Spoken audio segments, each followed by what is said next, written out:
Janet from another planet? Is Janet from another planet? Is Janet from another planet? Is Janet from another planet? Is Janet from another planet? Is Janet from another planet? Is Janet from another planet? Is Janet from another planet? Is Janet from another planet? Is Janet from another planet? Team Shit Show 2.0. Join Janet from another planet and her co-host every Thursday night at 8 Central Time. We're going to discuss entertainment, news, and pop culture, gaming, and many other surprising subjects. Team Shit Show 2.0.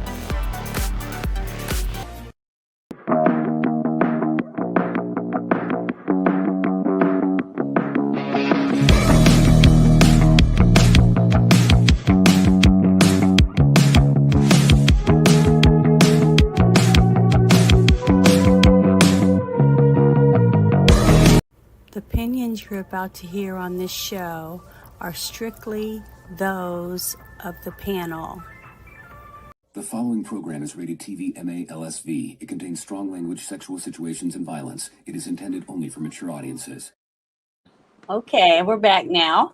I was just wanting to share the new trailer for Team Shit Show again because I did it about a year and a half ago before we started doing after hours because it was hard for me to get someone to do the show with me. So now I have somebody, hopefully every week, and so I can start doing Team Shit Show again because I like it because we can focus on just two, maybe one, two, three different topics instead of all the stuff that I bring up for this Friday night shit show.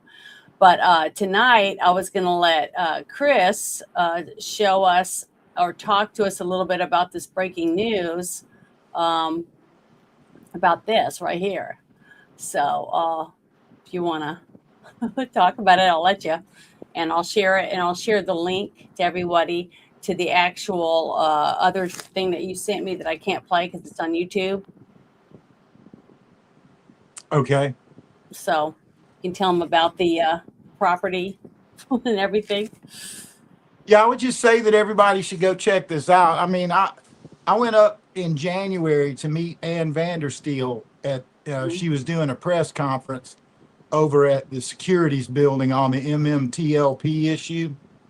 Yeah. And that was the place I rented. I got there on the 12th. That was when the big ice storm hit and they closed DCA and all of that stuff.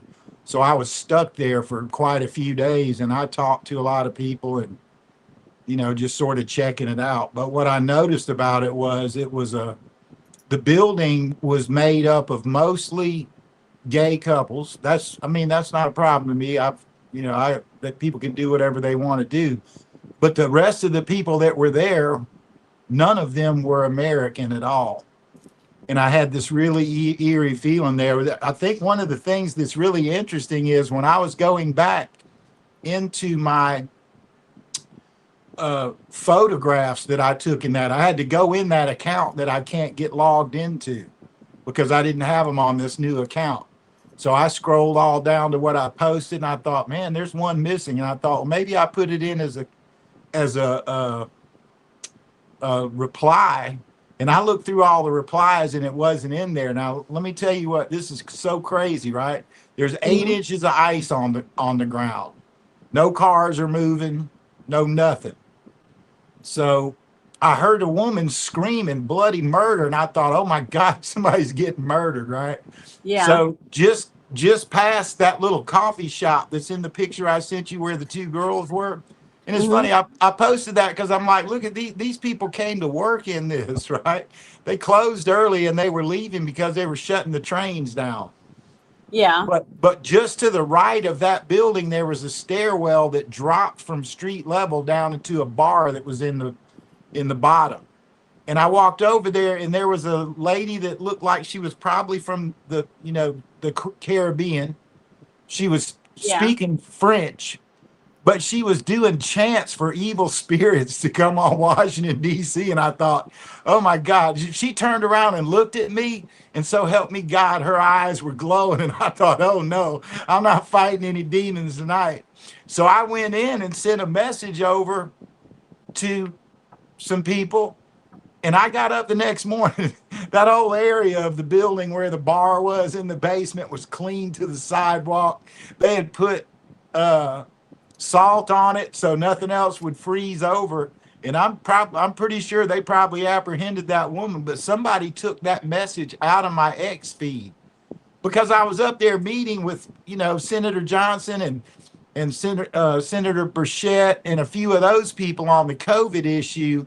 At the same time, I went up there to see Ann, but as it always goes with me, I swear to God, I don't know if it's bad luck or what, but anytime that I take a trip to go do work, whether it's San Francisco or DC or New York or any of that, there's always something like this going on. Well, what was interesting about it when you was telling me, you had asked me something about a Chinese sniper, and I was like, I have no idea. So when you said that, and then you shared this link with me, I thought you meant that there was a Chinese sniper that they killed or something that tried to shoot people, and he had purchased this building right near the White House. So I got it mixed up. But it says on here, a senior Chinese Communist Party intelligence official is the new owner of a historic building overlooking the White House complex. A Daily Caller News Foundation investigation discovered. So that's what's interesting. It's how somebody that's that high up in the Chinese Communist Party can purchase any property in the United States of America. Well, one of the things that they brought up in there were two different agencies that he's running in the United States. And then they referred back to where he came from. He had been in Hong Kong, and he was the one who was killing the dissidents in Hong Kong when China was saying, we're taking Hong Kong back. All right, so people were fighting back against that. He's the one they sent to Hong Kong to assassinate the leaders there. And then his next position was to come here and I guess obviously buy that building and set up operations. But what I don't understand is how does somebody with this much background in the Chinese Communist Party buy any property in the United States of America? Doesn't anyone do background checks anymore to find out who's purchasing Joe something? Biden. I'm only going to answer that by saying Joe Biden. Okay, because it says the property is located approximately 650 feet northeast of the White House grounds, and I'll show a map in just a second. The 100-year-old securities building on 15th Street was purchased July 21st, 2026 for $8.4 million by Philip Kui. I guess that's how you say his name, Q-I-U, or Q-I-U. Has held numerous positions within Chinese intelligence and state security arms. According to university records, the DCNF translations of Chinese government announcements just bought it, okay, under this administration. Who's running Washington, D.C.? Is it Democrats that are in all the offices and running the banks and everything? Or no, what? I'd be interested to see when he started those two agencies that are going on right now in America, because they're obviously fronts for CC people, P people to get in and out of. If somebody did a background check on me, they would know where I was born. They'd know where all the states that I've lived in, what countries I've traveled to, and all that. So there's no way that this person could come in and buy property in Washington, D.C., in our capital, without somebody doing some kind of check and saying, hey, this guy's connected to the Chinese Communist Party. I mean, especially not under this administration. This right here, this is ridiculous, that this even happened. Are they going to withdraw his sale and tell him, no, we'll give you your money back and you can't purchase it? I mean, our governor did that in Arkansas. She wouldn't let the people that we found out that were, working for the Chinese Communist Party buy any property here in Arkansas. Yeah, So- but keep in mind that in the Biden administration, the CCP was buying farmland that surrounded military bases. Yeah, I know. That was under Biden. This says he was purchased in 2026. That's this year. Yeah, July I 21st. think the sale became final in 2026. I mean, you have to picture this building, right? It's 650 feet from the White House. Here's a map right here. I can't make it bigger for some reason. I don't know why. It's not. Oh, there it goes. It's now this one's letting me. But see, this is the property right here. Yeah. And then you can go like this in 4 minutes. You're right here. And then this is the opening to the White House lawn. So it's pretty close. And you said across the street from this was the, what was it again? Bar Association. Okay. The Apparently, American Bar given Association. that Chinese Communist Party members are buying property around them. I mean, what are we going to do? We're going to let Muslims and Chinese communists and Russian communists and all these people just purchase everything they want around here and just not worry about it? Say, who gives a shit? But they put flock cameras in your neighborhood. Want to know what you're doing? This doesn't make any sense. This is ridiculous. Yeah, and this is in 2026. I'm telling you, when I stayed there and I was going in and out, just walking, taking pictures of the ice while it was piling up. Man, those people down there aren't Americans. There were no Americans down there. And it's highly likely that sale, occurred over a period. Hey, Jackie.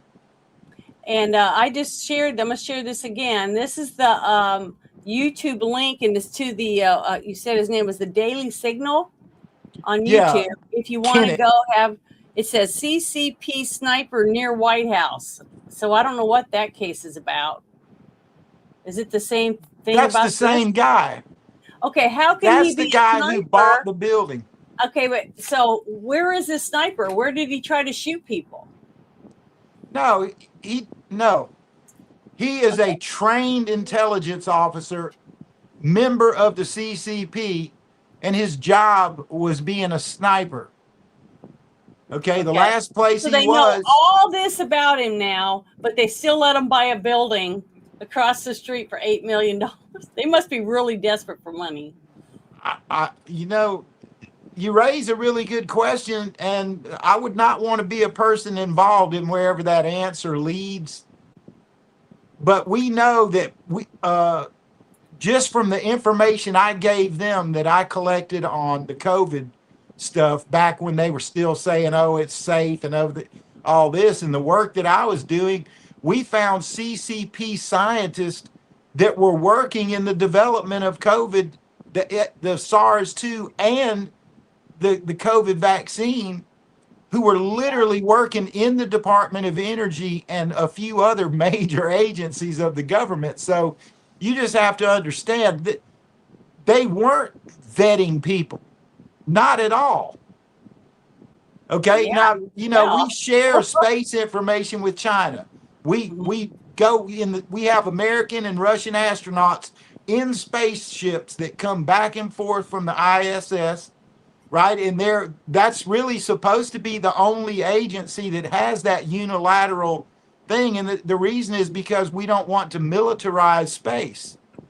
Right. I mean, when we start having rocket wars in space, that's not a good thing. So we're trying to set it up under the auspices of peace for all mankind. Well, I was looking at, was reading some of the comments underneath this post right here. And if you go down underneath it, it says here, now, why would a CCP official, number one, be allowed to in the U.S., and number two, be interested in purchasing D.C. real estate? Senator Rubio. Yeah, well, all I'm telling you is we got a swarm of CCP officials just out of the COVID thing. right? And every time we tracked one of them, we found more people in Washington who literally, these people are literally want to take our country over. And they're Yeah, being able to set up shop and in why not? Washington. Why not? If you can buy prime real estate in downtown Washington, D.C., a block away from the White House, and then to sell the next lot to this person and that person, and you guys can start your own thing. I mean, heck, next we got a Muslim mayor in New York City. You might as well have a Muslim mayor or a Chinese CCP mayor of Washington, D.C. I mean, why not? Let's just let them all in. Let's let them hand over everything we got and not worry about it. I mean, it's ridiculous. I mean, all I'm hearing is that how they got another flock camera here, another flock camera there, watching all of us, showing up at people's doors saying that this person was seen at a robbery or whatever, and it's not even the right person, using that, but they don't even care whether somebody in the CCP that's a sniper bought a property across the street from the Bar Association, a block away from the White House. It's ridiculous. And that's under Trump's watch. This isn't good. This doesn't make Trump look very good. And I hate to say that, but, I have to call Trump out, his administration out, if I think they're doing something really stupid. And to me, this is really stupid.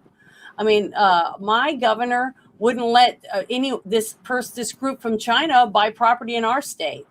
So if she can find out that someone's from frickin' China, I don't see how someone in Washington, D.C. can. Especially when they're buying property that close to the White House. Don't they give a shit who's anywhere around there? I mean, let's go back. Let's go back to the balloon. Yeah. Remember, a balloon came in Alaska. Mm-hmm. We shot that balloon down off of the South Carolina coast. Yeah. Now, did we have a president? That's a simple question. Did we have a president, a commander-in-chief in place that allowed the Chinese government to fly a balloon all the way across the United States of America? Yes. No, we didn't have a president. It's the deep state. It's that underbelly of these sick people we had a person that said they were president of the United States, that we act like that he's president of the United States, zombified, sitting in the White House basement in a fake media room that he thought was the White House Oval Office.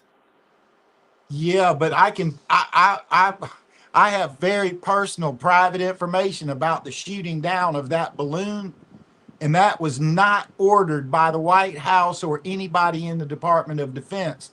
It was ordered by super top level people whose job is to make sure that nothing like that happens. Well, the thing is, it was traveling all over the place. It could have done, who knows what kind of diseases it could have dropped, or what kind of radioactive material it could have been spreading everywhere for miles and miles and miles and miles and miles and miles and miles, because they didn't give a shit. Okay. And because whoever was behind it wanted it to be able to travel around and take information in, or whatever it was doing.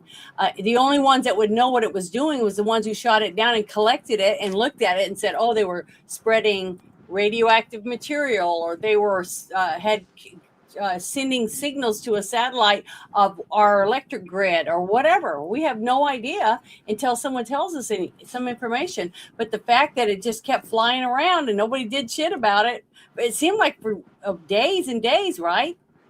Well, yeah, but I was on a cruise, right? Mm-hmm.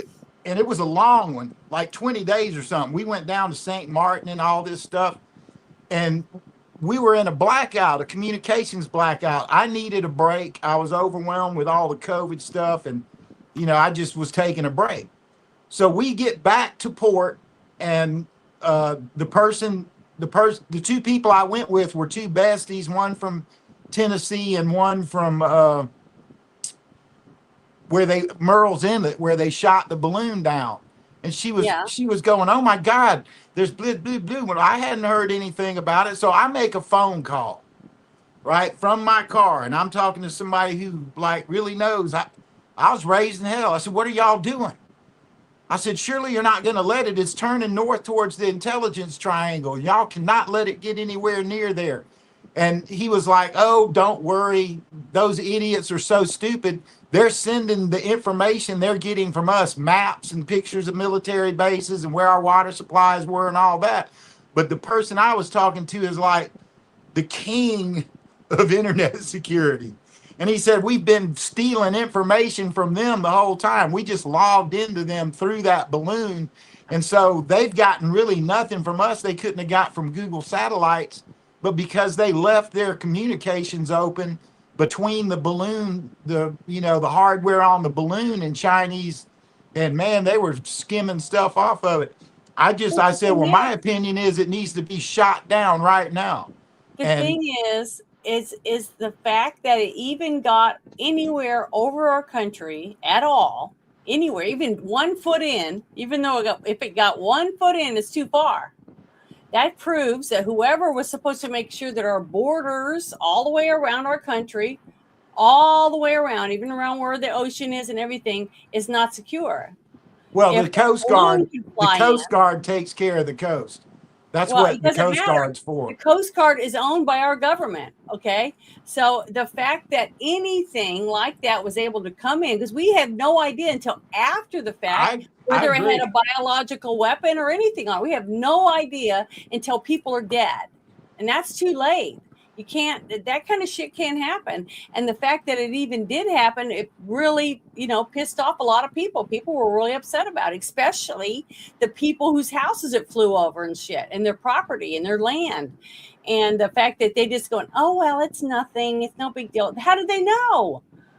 Well, the thing that made me so mad about that and that I raised hell about was that Joe Biden said, it's way too big. We can't shoot it down. It might harm people when it lands on the ground. I thought, that's got to be the dumbest excuse I've ever heard. So we have a process in combat zones where you tie a balloon onto like a tank or trucks or just any kind of equipment, right? And you put a balloon on it and that balloon floats up. And then these expert pilots come up in these cargo planes and they hit the balloon and it latches a latch on whatever.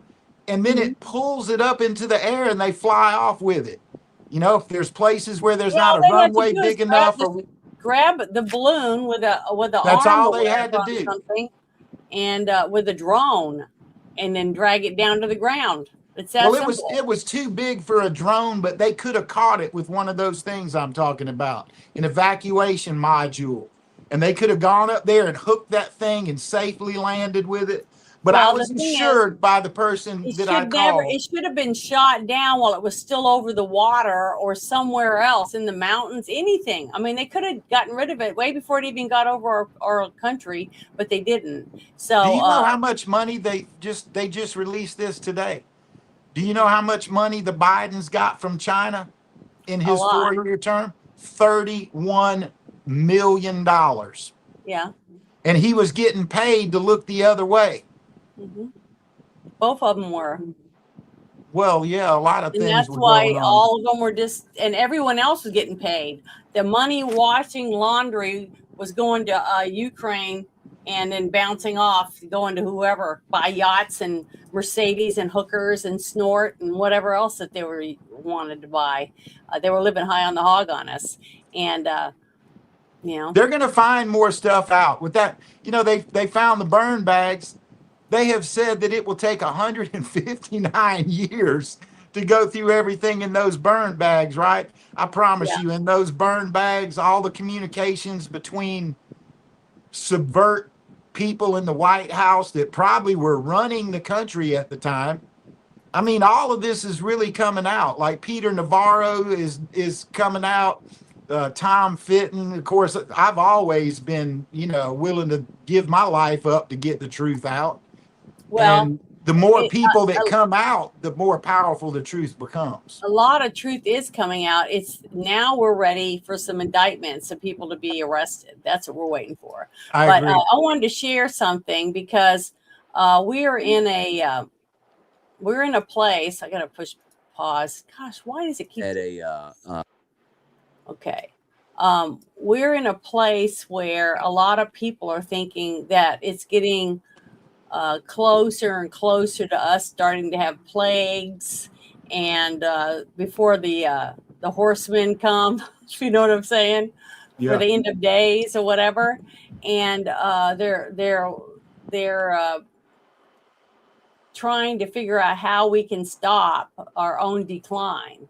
And just like what happened with Sodom and Gomorrah, when they were told, Lot was told to go in, and they could go in and try to find anyone, one person that was not corrupt, to save the city, but they couldn't.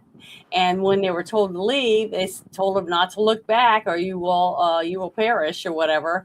And a few people got turned to pillars of salt because they didn't listen. They looked back anyways.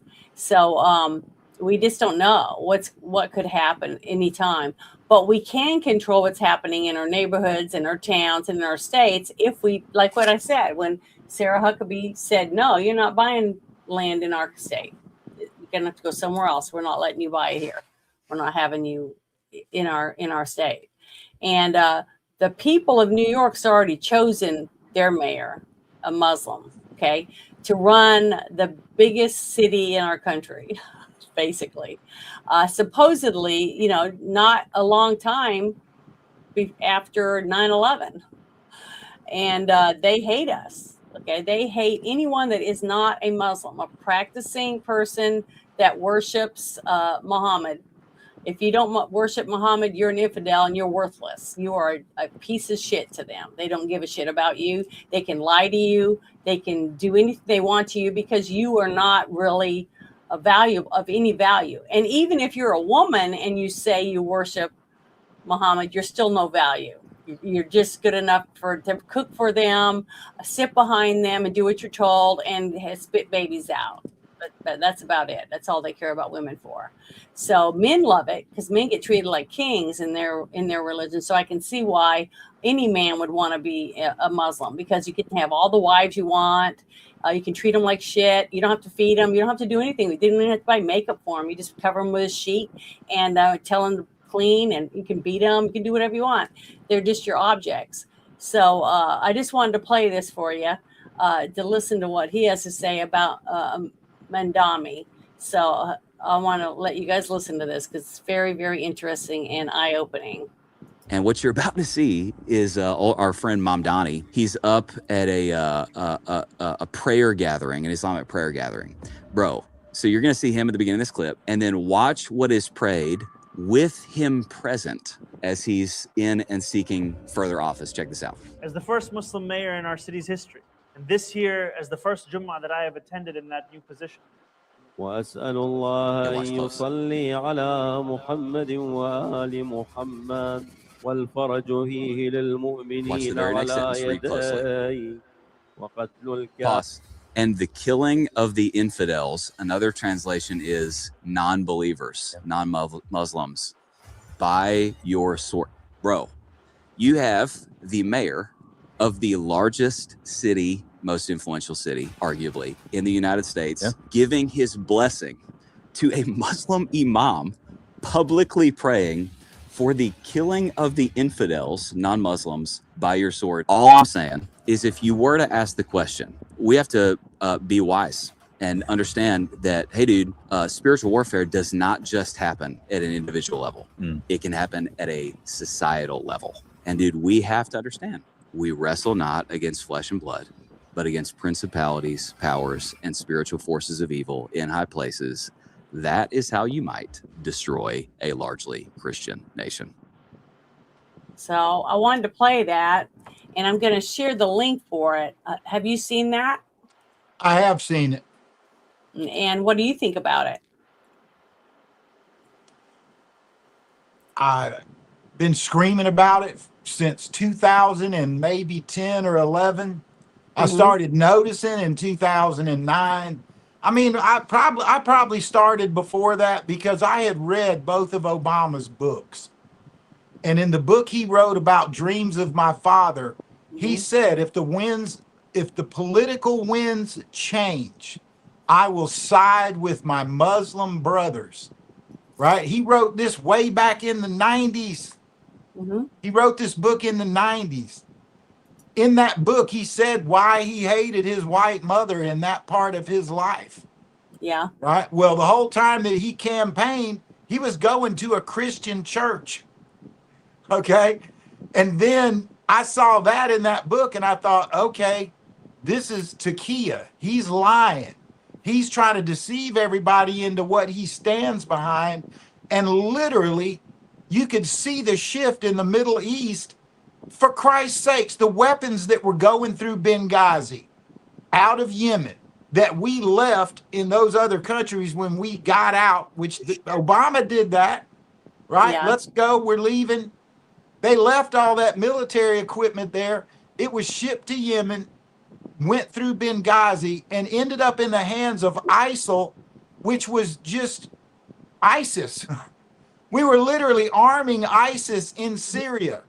And at the same time that we were arming ISIS in Syria, there were 5,000 of the most elite Chinese special forces soldiers on the border of Lebanon, and they were pulling a coup on al-Shir Basad, and they killed 30,000 Christians on the side of a river by marching them up to a concrete pad where boats docked and chopping their heads off with big axe knife looking things, and then just kicking the bodies over into the water. And all these bodies, at one time they said that they killed 200,000 people, but we looked into it real good and it was about 30,000.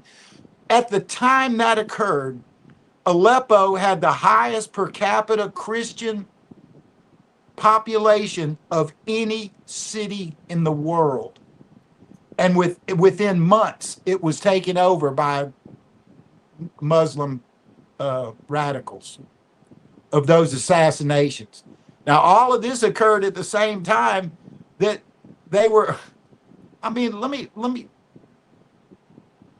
obviously with the work I do, there's things that come to me and it's like, wow, what's that? Right? So one of those emails came across me one time and I was like, damn, this does not look good. I sent that email to 2 generals in the CIA. And what I said was, these aren't real email addresses. And I think this one is the president. But the server that those emails were coming in and out of was the one in Hillary Clinton's place up in Chappaquiddick that they completely destroyed. Yeah. Right. So I would imagine some of those 159 years of burn bags they got to go through will contain some of that information, because we don't just have intelligence, we have counterintelligence, right? And we're all over the world and we keep up with everything, so that if you see something, you don't go, well, how did that happen? You know how it happened. The problem is the oligarchs who fund the World Economic Forum, the World Health Organization, the UN, also fund wokeism and fund the destruction of our university system and the teaching of our children of false information about America's past, and try to beat people down on America. And they have a goal, okay? And that goal is all surrounded by the UN's. At first, we had a Codex Alimentarius. That was in the 60s. So this lady from UN came forward and said, look what they're doing. She was dead like 3 days later. So then they moved that to Project 2021. Well, the intention, the money that was paid for the COVID vaccines and the disease was already created. That when Bill Gates gave the COVID money to Moderna to make the vaccines in 2016, they thought Hillary was going to be in office. And they had already built those re-education camps and all this other stuff. You don't know how close we averted a total overthrow of our country and them handing it over to the UN. Yeah, we were close. I'm telling you, it was a real close I know, but call. what I'm excited about now is, because I know how vindictive Hillary Clinton is. And now that the stuff's coming out that Obama should never have even been on the ballot because of cheating, and that more and more evidence is coming out about it, which I'm gonna That's pull right. up here in a second. What's going to happen? I wonder if Obama's starting to get worried if Hillary Clinton she's gotten rid of quite a few people. I mean, that were on her hit list uh, you know, defraud them or whatever to get them out of the way. I mean, she just was able to eliminate anyone that was a threat. Anyone that she felt was doing something against what she wanted, they were no longer in working areas. They were just gone. They just disappeared or whatever. And I'm just wondering whether or not um, somebody's worried about that, because she definitely is not a first person that sign, takes that kind of stuff very well. the first sign that Hillary knew they were in big trouble was after the infamous debate. And she walked backstage and looked at her campaign chairman, Yeah. Donna Brazil, and she said, if that bastard wins, we're going to all be hanging from ropes. Okay, she knew already that if they won, okay, so the entire Crossfire Hurricane thing where they fabricated all of this stuff led up to, on December 28th of 2016, less than a month before Trump's inauguration, Biden enacted a law that said if a incoming president has been accused of being a foreign agent, then the current president maintains power until that's cleared up. And then they kept coming back with more different things. The skiff, Alexander Vindman. Do you know Alexander Vindman, who totally orchestrated the entire hoax phone call that Trump supposedly had with Ukraine, just won his primary in the state he's running for Senate? Mm-hmm. The dude was born in the Ukraine, and he tried to upend Donald Trump's first administration. If they had a clean election, okay, and the people voted for him, that's the way our system is. And if people don't care that he's a criminal or he's from another country or what he's done in his past, then that's the way it is. New Hampshire's gone. The same way New York's gone, the same way Chicago's gone. So it sounds to me like we need to get the rest of these states together and pull out of the union. I'm ready to get out of it. I mean, take care of ourselves. Sanctuary cities, the actual thing that happens when you have sanctuary cities, okay, they name New Orleans, they name Detroit, they name Chicago, and they go around and they make these sanctuary cities. Basically, what they were saying is states' rights over federal law, which is exactly what the Civil War in the 19th century was from. Mm-hmm. It was about states' rights versus federal rule. And so they already seceded, and they're still out loud doing it, saying, no, ICE can't come here. You can't do that. They're literally impeding the function of the government, which in and of itself is treason, right? So they used all these soft words. Sanctuary city sounds good, but all it was a way for them to embed like Somalians to rip off, and sending money to the Muslim Brotherhood, who were paying the money to Yemen, who were sending the money to the Brotherhood in Hamas, and funded the October 7th. They were so good at making it just like you said, there's 25 different people involved and they're all doing this, that, and the other. So nobody can focus on anything. So nobody can point the finger at just one thing as to prove that there's something bad happening.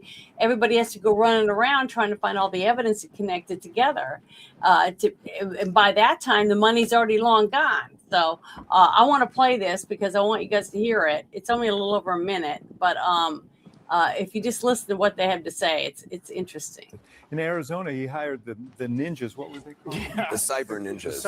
I'll give you an example of where it has been determinative, and that's in my home state of Indiana, St. Joseph County. The gentleman you previously worked for, David Axelrod, Barack Obama, got on the ballot because Democrats in that county submitted fraudulent ballot petition signatures. People, including the Democrat county chair, went to jail over that.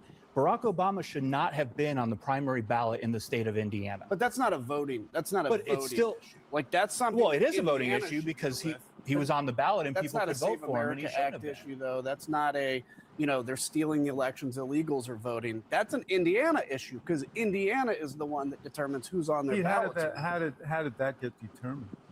How did that get determined? It was finally exposed 2 years later. It went through the courts, and several people found themselves in jail. Finally. But that's the problem. It didn't happen. They didn't find it before he was.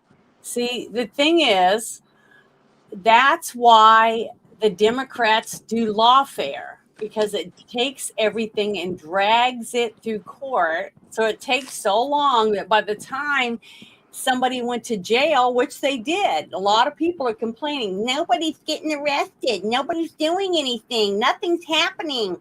Well, it is happened. It's already happened. It's just that the news doesn't report it because they don't have to, because of the Smith-Mundt Modernization Act. They don't have to say anything. And if they do say something, you can't hold them accountable. Oh, we didn't realize it. That's all they got to do, basically. But people bitch and moan and nobody's doing anything, but people are doing something. Their state arrested people for getting fake signatures, enough they needed to put Obama on the ballot. Well, how many other states had to forge signatures to get Obama on the ballot? So basically, when they go through them all and find out 5-10 years later that Obama never would have been on the ballot and Hillary would have been the winner. See what I mean? Of that whole thing where Obama never would have been elected president because he didn't have the signatures he needed to get on the ballot in enough states to make a difference. I can specifically remember when the two people who vetted Barack Obama to give him what he needed to accept the nomination to run for office in 2006 when he started his campaign for president were Harry Reid and Nancy Pelosi. Harry Reid was the Democrat leader of the Senate, and Nancy Pelosi was the Democrat leader of the House. And the two of them bypassed half the rules that are required in order to get him in there. The biggest and most important one was this. There's a rule that says if you're disbarred as a lawyer, you can never run for president, because what you have to do to be disbarred proves that you can't be trusted. And he and Michelle were both disbarred over the same case in Chicago. So both of them did practice law for a very short time, but both of them were disbarred. The thing is, it doesn't matter because they made it past that hurdle. And not enough people cared or paid attention to it to do anything about it. Just like I said, none of this would even matter if Pence wasn't owned, and he would have sent the Electoral College votes back to the states that were saying, we have a problem, there's irregularities, whatever it was, give us a few days to fix it. I mean, hell, they gave them 30 days to count ballots. Why couldn't they send them back for 30 days? You see? And let the state do their job in their state. It's like he said, that's an Indiana issue. It has nothing to do with the rest of the country. It's bullshit, because it does.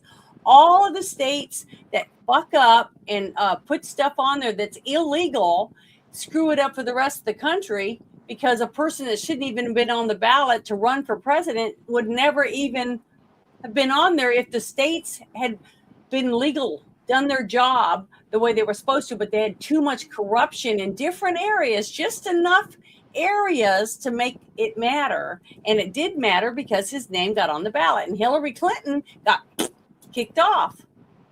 She didn't have her chance. She had to wait her turn. Okay, in the chess game, all right, it's not checkers, it's chess. Yeah. Okay, so they had already established relations with China in the Bush administration by allowing free trade between countries that really didn't get along with each other. They knew that they could seize those relationships and start getting money from China. And once China knew, once they could buy politicians, that their They had a 50-year plan in 1950. And right now, we're kind of close to what China considered the end of that 50-year thing, when they can send a CCP sniper and buy a building across the street from the White House. That's pretty much what they wanted, right? And we have a Muslim mayor of New York City. Right. You know, So now let's go back to our cities and our towns. Our cities are collapsing under the weight of the Democrats and the rhinos. Well, and the I mean, people are the ones that are going to suffer. But here's the problem. You have all of these people with big tech money and Amazon money and all this stuff that came from divorces. Those people are funding World Economic Forum. Okay, there's this utopia idea that they have, that there should not be any borders and people should be free to go anywhere they want to in the world. Well, and you should pay for it. And I implore you to ask any Native American. We're both Native American descendants and have relatives who heard stories from our grandparents and stuff, right? Yeah. Ask them about allowing somebody to come and trying to be friendly to them. They're not coming to be your friend. They're coming to take your shit, right? And that's okay. So we had 8 years of this unraveling going on. I don't care what job you had, if you're NSA, CIA, FBI, I don't care. If you came forward with information, you got canceled and tagged a racist because you didn't want to join this utopia world where everybody's gay, right? You can change the sex of children. You can abort children. You can abort fetuses up to the actual time they're born. Man, this goes back to that guy was saying, it's spiritual warfare and it's going on at every single level. They took over the schools. Yeah, because they have enough people to do it in every state, in every big city, all at the same time. Yeah, but if we brought this up and pointed it out when they were doing it, we were racist.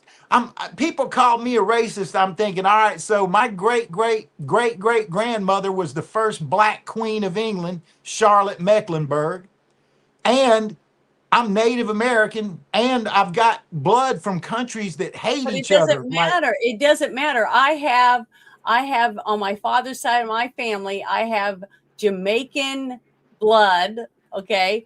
And people that ran for mayor and stuff in Jamaica. I'll be actual people in the government in Jamaica. I have other relatives that are dark skinned, okay, on my dad's side of the family.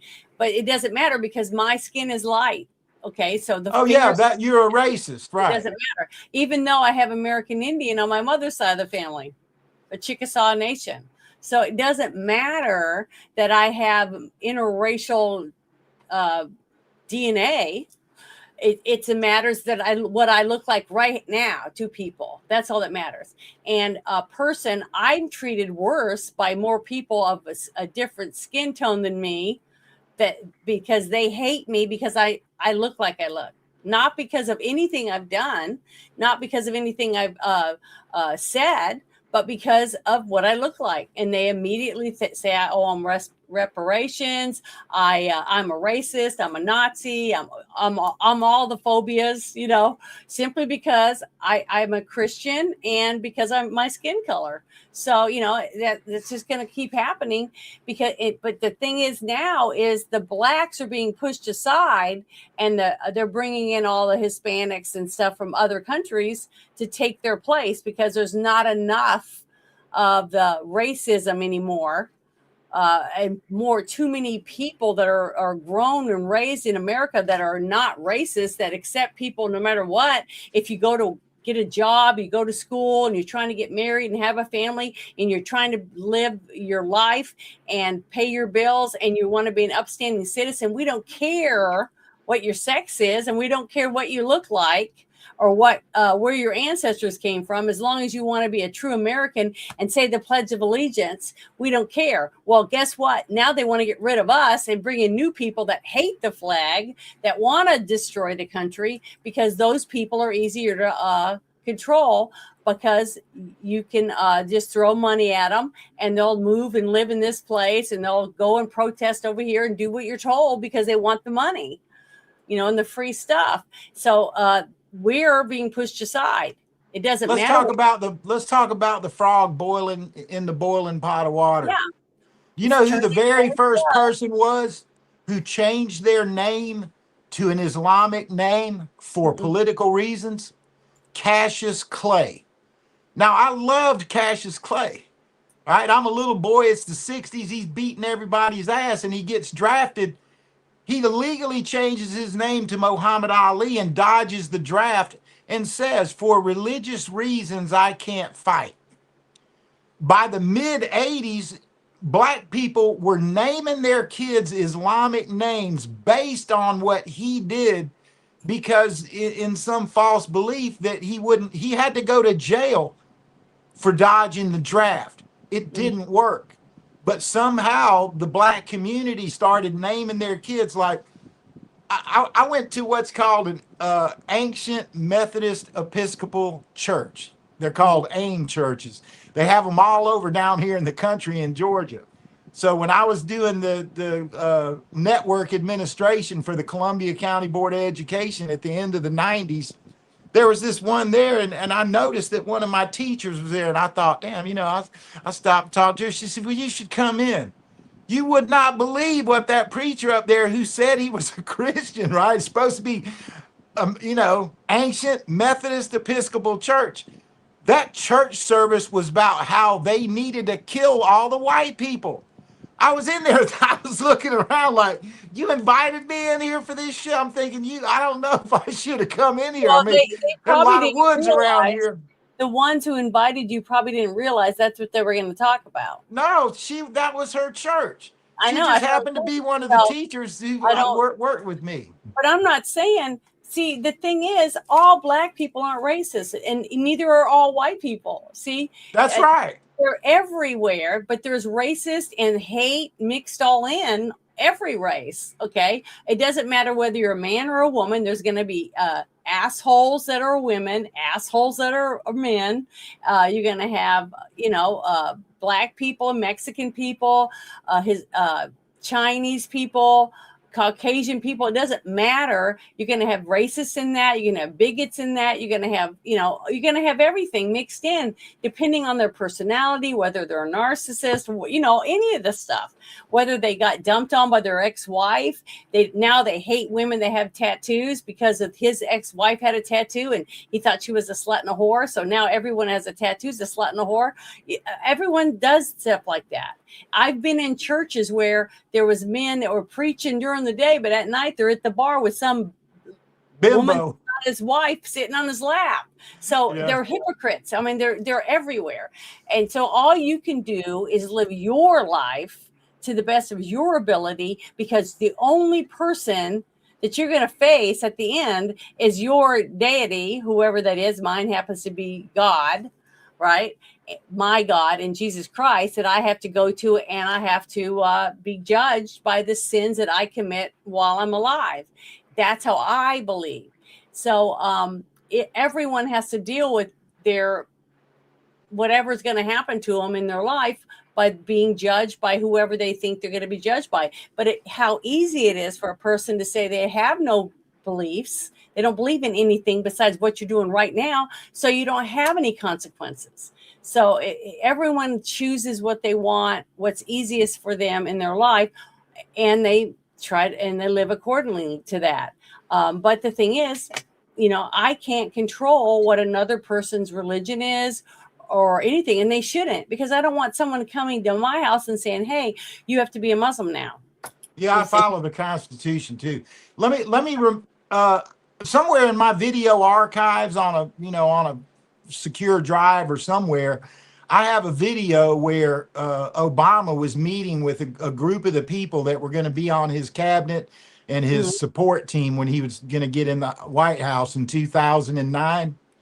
And he's explaining to them how he's going to use media to get over everybody. And he said, we're just going to bum rush them with so much bullshit that nobody knows what's real anymore. And we'll be able to do whatever we want and they'll never see it. We're still going through that, and Trump's in office. Same people, same ones. Money Act that Obama signed, I think it was I can't remember what year it was, But until that gets turned back to what it was when it was first turned into a law, I don't see how we can make any changes, because anyone with common sense that flicks through the channels watching the news can see that it's in full form when one channel says, and our democracy, and then you turn the channel, our democracy, and we live in a federal republic. There you go. So, you know what I'm saying? We can tell, and it's the news, but when you go to places like Rumble and X and Facebook and different places like that and have people live on there, they're not doing the same thing because they're individual people that aren't controlled by their network and told what to say and follow a script.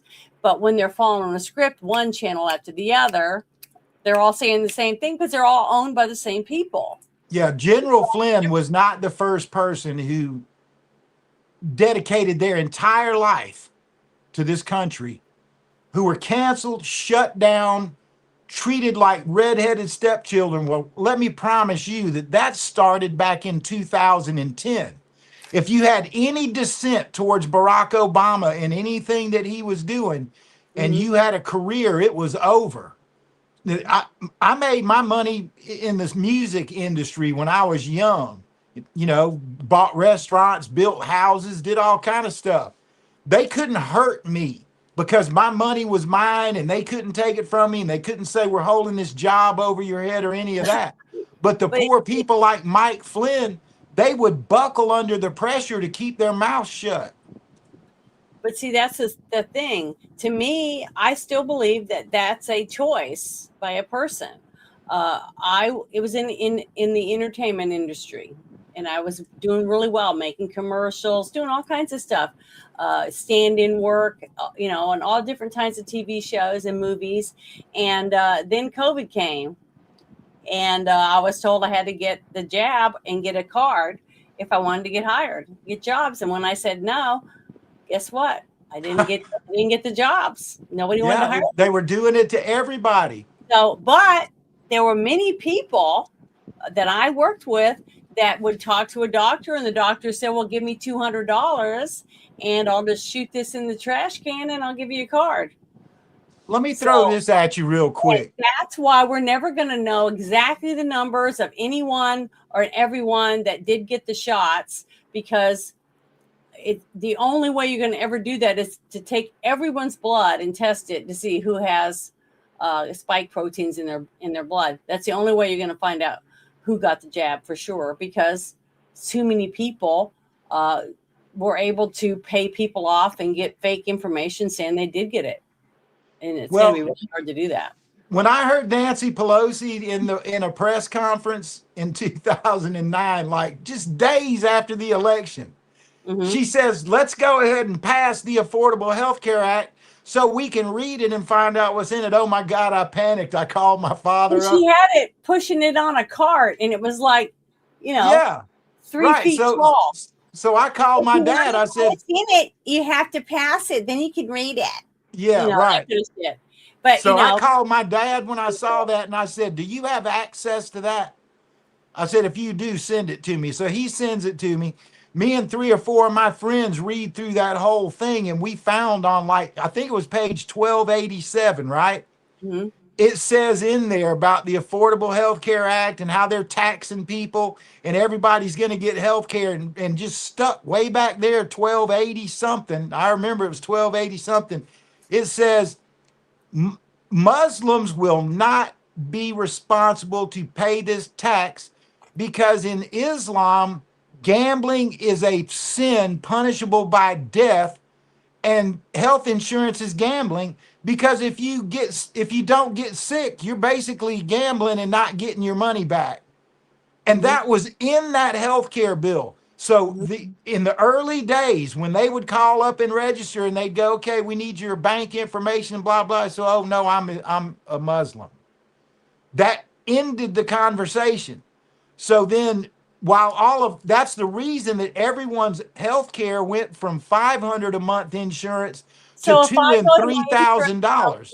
And tell them that I've become a Muslim, they can't charge me anything more. That's right. But It's written. They still have to see me. I mean, do I get free medical? Everyone. That's exactly how it's written into the bill, honey. Okay, Well, so you got people coming here from Islamic countries, right? And they know they're getting free health care, and they know they don't have to pay anything for it. No one seemed to realize that when everyone's health care quadrupled and quintupled to 5 times what it was before, and they couldn't even get an appointment anymore, their doctor changed, right? Yeah. But a Muslim could walk in the door and go, if you don't take care of me, you're a racist. It's like, that shit worked. People were so dumb, they just sat back and let that shit happen. I hope the responsibility that I put down is on the people, the rhinos, whoever, everybody involved that voted yes on that didn't bother to read it first. Because I was finished reading it within a week, and the shit that was in there was shocking. The problem with it is that it's easy to go, okay, if you were going to go buy a car, okay, you would go and you'd test drive it. You'd want to know what you're getting for your money, because it's your money. So you're going to spend it wisely. Same thing with a house. You're going to buy a house that's already like this or got cracks in the wall and it's falling apart. You know, you're going to look at it and see what you're getting. But when it's spending other people's money, okay, if a bunch of people come to you and say, we want to have a party, and you're buying all the alcohol, okay, here's $500, and they give you $500 to go buy. You got to have vodka and tequila and rum and wine and all this. You're going to go buy the rot gutted stuff you can find. You know why? Because the extra money is going to go in your pocket. Because you're going to have a whole bar of shit that's all cheap shit, and everybody's going to be drinking and having a good time because there's alcohol and it's being mixed in drinks. No one's going to care that it's the rock gut stuff and that guy kept half the money for himself simply because, oh, well, I bought the booze so I could keep the extra money. And he bought himself one nice thing of whatever the most expensive stuff is. Cognac or whatever it was, but that's what it is. That's what happens. But I want to talk about this right here. This is another thing added to what we just said about Obama's not being on anything because of the signatures. But this is what I'm saying. This is why I know Hillary is probably just really pissed off now that more of this stuff's coming out. It's talking about they forged signatures for Obama and Hillary Clinton to get on the ballot for the 2008 election. He was never legally elected as president. The Democrat operatives were from Indiana and went to prison after they got caught 3 years after the 2008 election in 2012. That's when they did that. So, I just think it's funny. It says between 100 and 200 signatures for Obama were fraudulent out of 500 needed. That is a lot. That's over half of what they needed, basically, were fake. 20 to 40%, yeah. Yeah. But I'm sure that's just in this one area. See what I'm saying? What about in the next state and the state after that and the state? That's what I'm talking about. Well, that's what I was saying, that Harry Reid and Nancy Pelosi knew those fake signatures were out there. The same way that they knew in 2016 that the dossier was false and all that other stuff. These people committed fraud from day one when in 2006, when Reid and Pelosi made the announcement that he was going to be the nominee for the Democrat Party. The game was on, and it did not matter what a patriotic American cared about.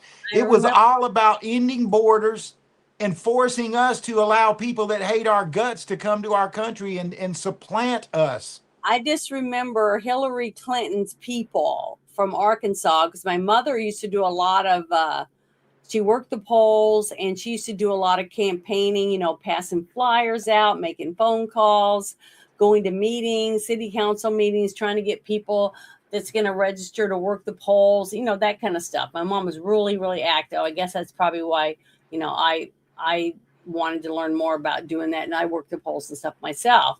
But the fact that they were saying stuff like, where did Obama come from? You know, he comes out of nowhere, and we've had Hillary Clinton, who's been very active in politics for a long time. And this guy from Illinois that was a senator from, you know, and before that, nobody knows anything about him.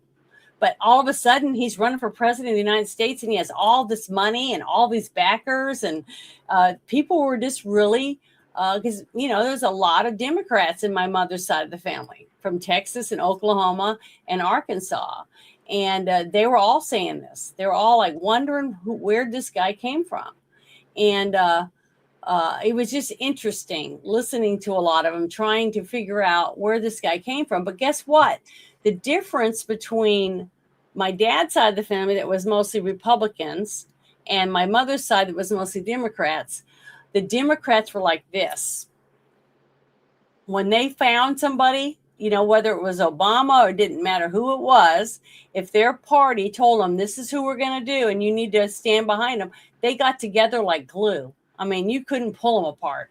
No matter what they told them to say or whatever, they would say it, even though they didn't believe it. Okay, a lot of them said, no, there's something fishy going on, but they would still do it. That's, to me, I always looked at that. My mother always would stand back and say they're brainwashed. They don't have any ideas for themselves. Okay, my mom would never do it. She would say, if I can't go to bed at night, put my head on my pillow and sleep soundly because I know I made the right decision, I'm not voting for that person. I don't care if my mother tells me I have to vote for someone. I'm not doing it. So okay. My mother's different. Barack Obama started his political career in Chicago. Mm-hmm. When he took his bar exam, he changed his name from Barry Soetoro to Barack Hussein Obama. And they created the lie that Barack Hussein Obama from Kenya was his father because there was a trail that put Barack Hussein Obama's senior on the same path with his mother. But if you look at a picture of Lulu Soetoro, who was the king of Indonesia and controlled the oil industry there, Obama and Lulu Soetoro look exactly the same. So yeah, all you have to do is DNA. Yes. All you'd have to do is have someone shake hands with him, wipe their hand, and send it off anonymously, and you could find out whether or not who he really is. Same thing with Michelle Obama. If you want to know if she's a woman, you can do the same thing. They go to fundraisers all the time. It's so easy. I know somebody's probably done it, and they're probably blackmailing them, saying, "Hey, you know, we know who you are." Or whatever. Okay, well, I promise you that those two powerful people, right, the head of the Speaker of the House and the President of the Senate, mm-hmm. They saw that information that where he changed his name, they had to look at all of his paperwork, right? Mm-hmm. So if he looks like the president of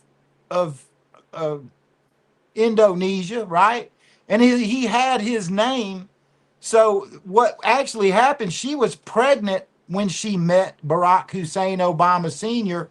He married her, but he never changed his name to that until he was going for his bar association license in Chicago, which got stripped from him for corruption and misleading the court in a case, right?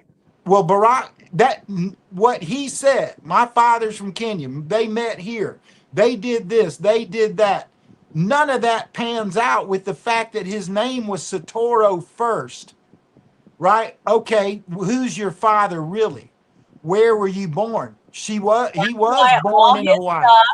That's why all his stuff's still sealed. It's not even in his library.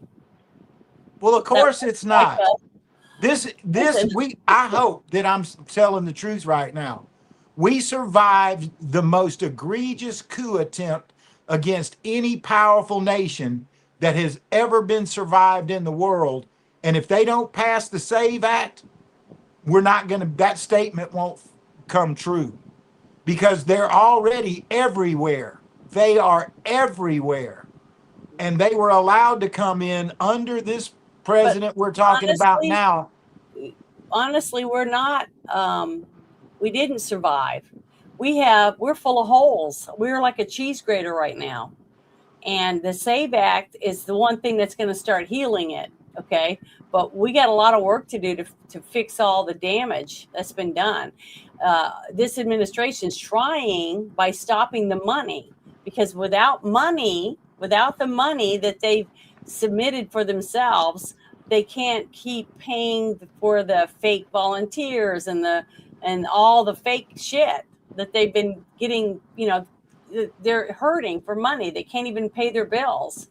So if we can just hold the money long enough, they will collapse, because they're not going to spend their own money. They're not going to take money out of their own accounts and spend it for themselves to win an election or something. They'll move on to something else.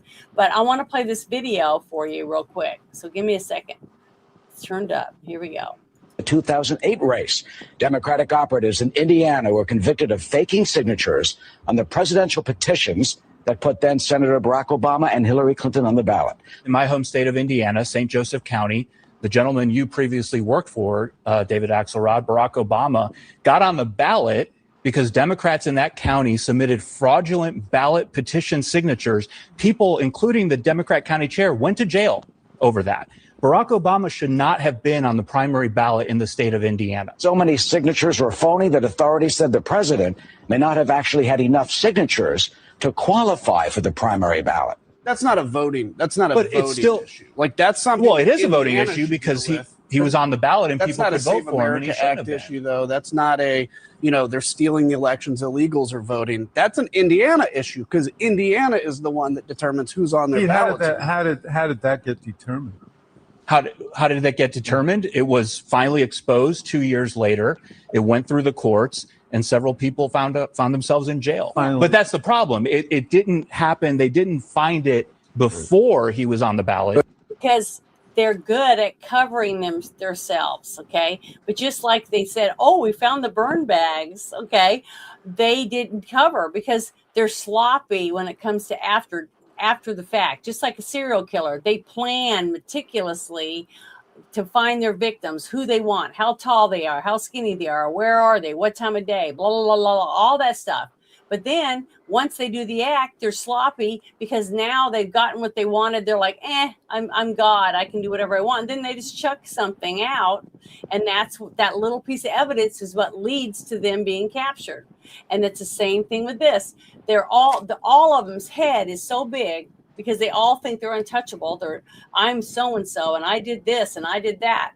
And then the little guy, they got money to do this measly little thing or that measly little thing. They're the ones that end up going to prison. Because anyone that does this shit for someone else to get way up there, if you think that Hillary Clinton is going to sacrifice herself and fall on a sword for you, you're an idiot, because she's not going to. None of these people that are that high up are going to sacrifice anything for the little person. They don't care. They're going to chuck you under the bus along with everybody else they could care less about. They are on the top, and they're going to stay on top. So anyone that actually believes that they're going to give up for you, they're not going to, because they're crooked criminals. They lie for a living. The only reason they're where they are is because they stepped all over other people to get there. And all you got to do is listen to the other people that have been walked all over to know why they're there. I listened to a speech from Trump about something he did in the 80s. And guess what? He's still saying that stuff. He's saying the same shit that he said way back then. But nobody wants to talk about that. Okay, because that doesn't push their agenda. But let me finish this. But you years after. So you didn't write that? I did not. You didn't cast a ballot? I did not. Did you vote? No. Did you fill out an absentee ballot? Nope. Did you fill out an absentee ballot application? Nope, I didn't fill out any of those. So your vote was a fraud? It was. In Kentucky, prosecutors said 20 public officials stole elections by buying votes, spending $400,000 to buy 8,000 votes over several elections. You sold your vote? Mm-hmm. How much did you sell your vote for? $25. Well, in Cincinnati, veteran poll worker Mallory Richardson was charged with voting in the 2008 and 2012 presidential election, not once, but 2 and 3 times. She pled no contest to 4 counts, including voting for her sister, who had been in a coma for a decade. In Pennsylvania, 7 election officials have been hit with election fraud charges just in the last year and a half, from cases of illegal voting to tampering with voting machines and adding phony votes. You know, a 2012 report by a Philadelphia Republican city commissioner found voting by non-registered individuals, voting divisions with more votes than voters, individuals voting more than once, and voting by non-U.S. citizens. And election fraud actually hit the race for the White House in the 2008 race. Democratic operatives in Indiana were convicted of faking signatures on the presidential petitions that put then Senator Barack Obama and Hillary Clinton on the ballot. So many signatures were phony that authorities said the president may not have actually had enough signatures to qualify for the primary ballot. Is that your signature on this? That's not my signature. Did you sign this petition for Barack Obama? No. You did not? No. I did not sign for Barack Obama. So someone forged this? That's correct. Well, so this is how it worked in Indiana. It is unbelievable. You need 500 signatures from each congressional district in Indiana. In South Bend, President Obama qualified with 534 signatures. The prosecutors said 100 to 200 signatures were faked. So that brings the Obama number down below the legal number that he needed to qualify. The prosecutor told me, had this been caught at the time, Maria, the president probably would not have qualified for the ballot and would have been bounced from that primary ballot. But all this fraud wasn't caught until 3 years after the election. This is unbelievable. But the thing is it's always late. See, everybody goes, better late than never, but it isn't, because the damage is already done. We've already had a president that shouldn't have been in the White House at all, shouldn't have been able to send billions of dollars of pallets of cash in the middle of the night. Okay. And he was elected the next time. 2 terms in office for a person who shouldn't even have been on the ballot because he didn't follow our laws. Do you remember Occupy Democrat? Yeah. They had a page on Facebook. They had a page on Twitter at the time. Okay, Occupy Democrat. Just the name of that, you know, Republican right-leaning person, they're not even going to go look at that page. They were running their operations out of that stupid website, and literally the name of it was, "We're taking over the Democrat Party." So who was that? That Nancy Pelosi will tell you she's a Catholic and turn around and tell you Christians ain't worth shit, right? Barack Obama went to a church and then got elected and told us days after the election he was a Muslim. Right? This was a planned operation that involved people at every single level of government. And the names aren't that hard to find. In every single state. Because you got to remember, in every single state, you have to have one of those petitions just to get on the ballot. Okay. So they had somebody in every single state make sure they had enough signatures to get that name on the ballot. Yeah, the only person who ever state. The only person who was ever able to climb over that was Ross Perot, right? And I think this is something we should talk about tonight because, okay, J.D. Vance is siding with Tucker Carlson against President Trump. And Tucker Carlson is saying that he's going to run for office.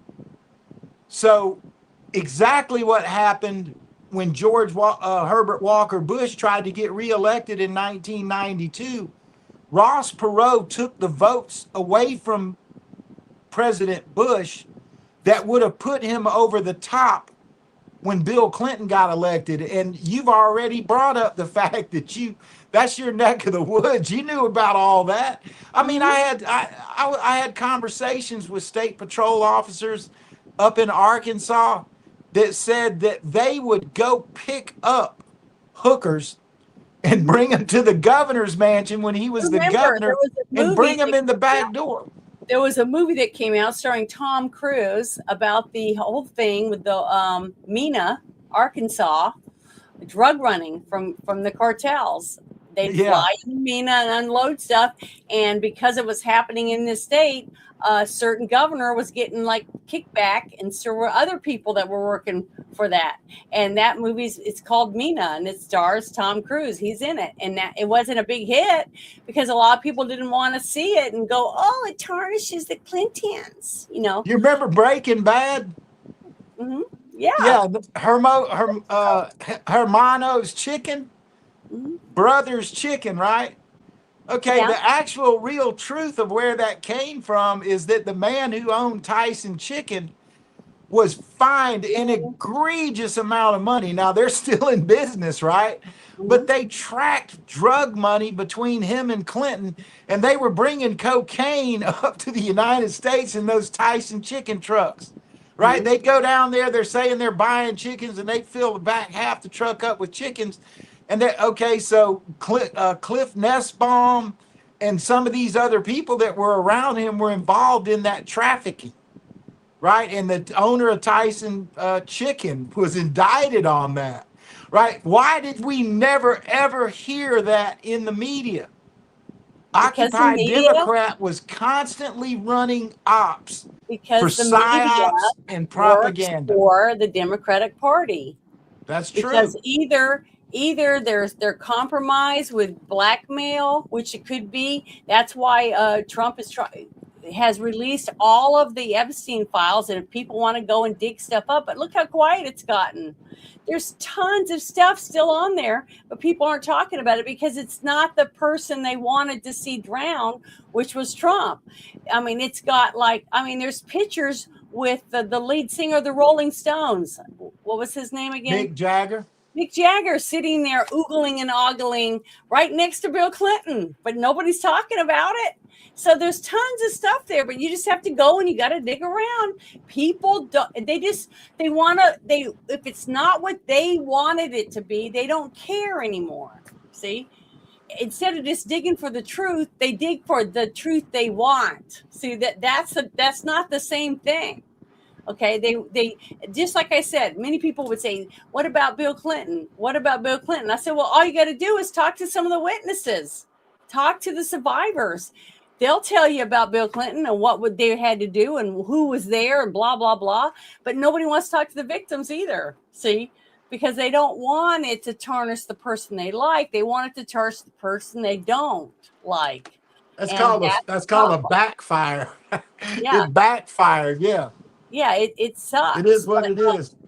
But here is one of the other things that I wanted to bring up. I think this is the one. Nope, this is the wrong one. Damn it. Hold on. I pulled up the wrong one. It's because it's the same person that was sharing it. So let me pull up the other one. So is it this one? No. Okay. It's the other one. Here it is. Okay. This is the one I wanted to bring up. Okay, it says, this is a counterintelligence threat in the United States history. Christopher Wray buried it. Okay. Joe Biden was bribed by Chinese spies. And then it says, this guy named Sam Fidus, he's the one he's a CIA operative, and he's going to explain it. But I'm going to open up this thing. It's all about Joe Biden and the money that they took. It says 31 million. Remember you were talking about it when you first joined me tonight. So this is a little bit about that, because I told you I had a whole bunch of stuff, and it's all about, the Bidens, the fraud, the cheating, the stuff coming out about fake signatures, and all of it goes together. Just like I said, if you have lots of money that's not yours, but you were able to finagle it whichever way it took, illegally, basically, you're going to spend it on your criminal empire is getting more people under you to keep you propped up. Okay, because that way you can threaten them. If you do this, if you don't do that, you're going to all be, I'm putting your evidence out there, and you're going to go to prison. See what I mean? That kind of shit. Or I'm going to expose your dirty photos or whatever it is.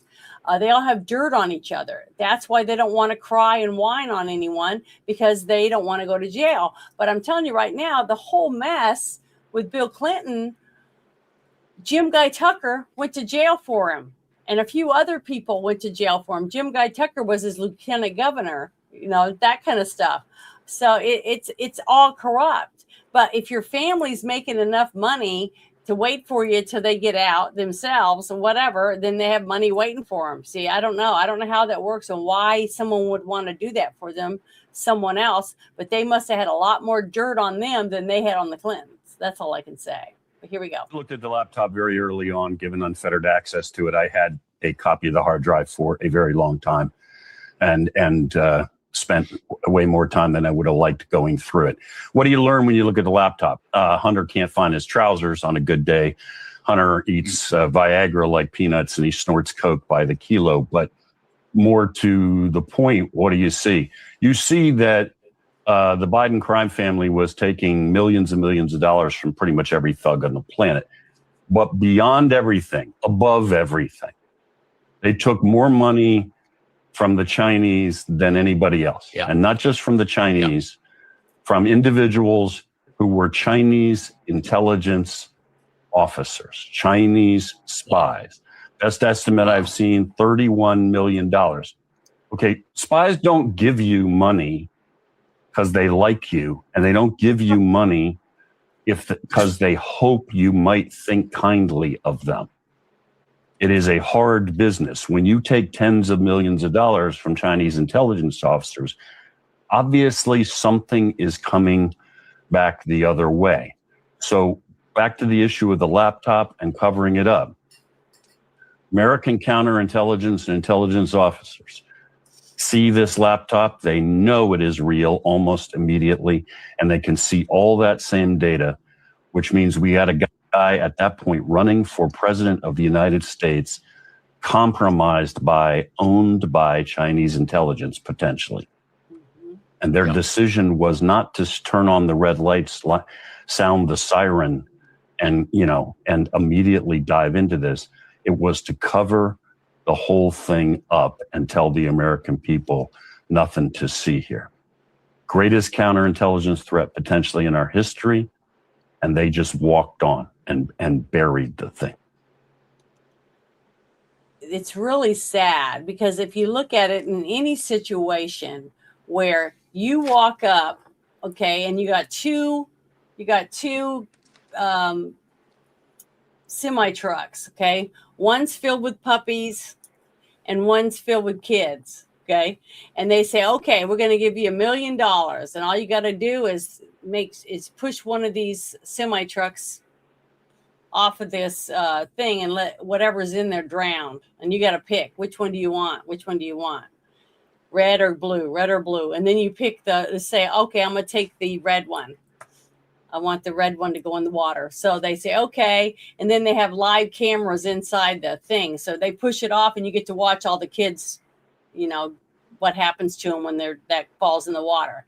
Oh, I didn't want to do that. But see, they didn't care. They didn't ask what was in there. They didn't ask what was going to happen. All they cared about was what they were going to get. See, that's what these people do. They could care less the aftermath of whatever choice that they're making by pushing that person under the bus, or they're going to push that person under the bus. See, they're just picking one of them, saying, well, it's for the better good, even though they don't know what the good is. Like I went and I looked up stuff, I'm not even from Illinois, but when I found out Barack Obama was going to be running for president, and then I started talking to people, and I have a sister that became a Catholic, right? And I'm talking to her mother-in-law, and she's telling me, oh, I just love him, and she's from Chicago. And I go, you do? And she goes, yeah, I'm going to vote for him. He's awesome, blah, blah, blah. And I said, aren't you a Catholic? And she said, yes, I am. And I said, doesn't it bother you that Barack Obama was one of the people that voted for girls that are 13 years old to be able to get an abortion without telling their parents in that state? That's one of the things that he voted for. And you think that's okay? Well, not everyone's perfect. See, they make excuses, even though it's against their religion. It's supposed to be morally wrong, but yet they look the other way. So that as that busload of kids is drowning over there. They're just looking the other way so they don't have to be the one to be responsible for it. It's like when I was a kid and I have 4 sisters and we had a puppy. We all cried, oh, we want a puppy, want a puppy. My mom gets us one. You got to clean up after it. You got to feed it. You got to walk it. You got to do all these things. And we're all like, oh, we'll do it. And we're tired. It's the next morning. We don't want to get up. But when we do get up, we see a pile of poop in the hallway. What do? We all step over it and act like we didn't see it. Right? So my mom's like, why didn't any of you pick up that poop? What poop? The poop you stepped over in the hallway. Because I saw each of you come down the hallway and none of you acknowledged that the dog pooped in the hallway and wanted to clean it up. We didn't want to take responsibility for what we asked for. So it's the same thing. Even though it's a different outcome, it's a piece of shit laying in the hallway, or you're going to take food away from these kids, or you're going to do that. Whatever ends up the aftermath, they don't care what the aftermath is as long as they get that money and they put it in their bank account. See what I mean? That's all they're thinking about. They're not thinking the consequences, even though the consequences are going to affect them and their kids in the future. They don't care because at that moment, look at me. I'm helping this person get to be president, or senator. See, that's all they're thinking about.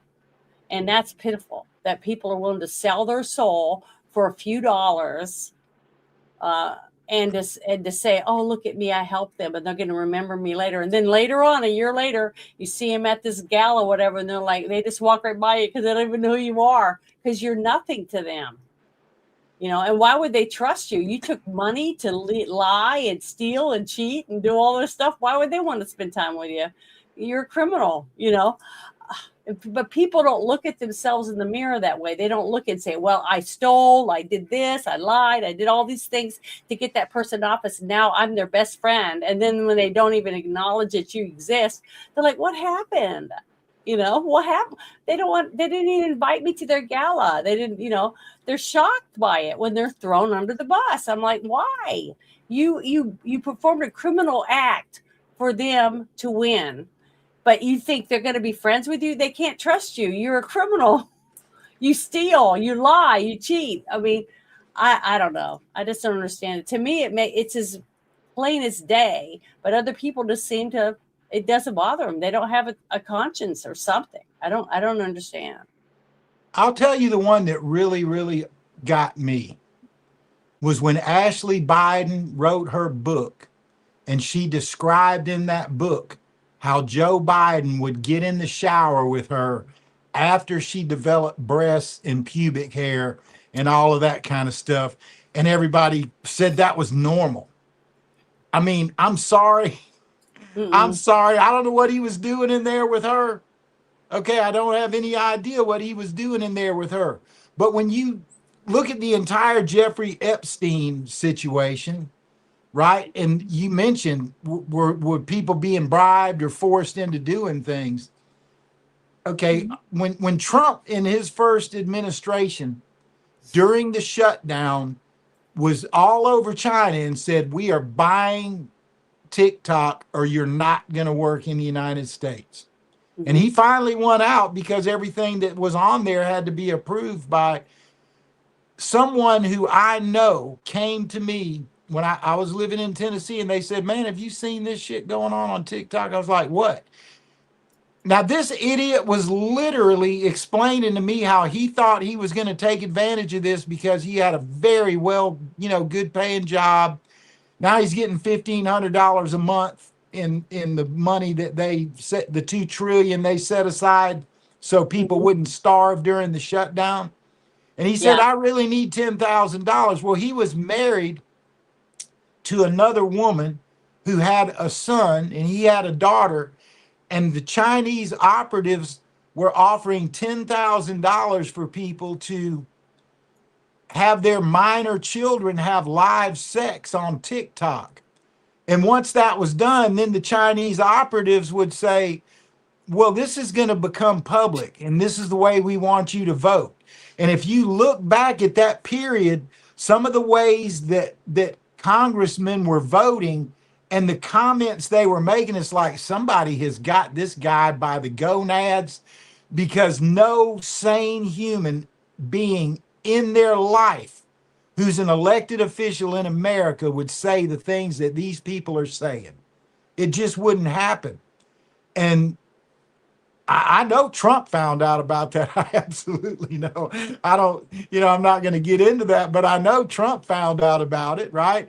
And that's when he went ape shit and said, oh, no, we're not doing this.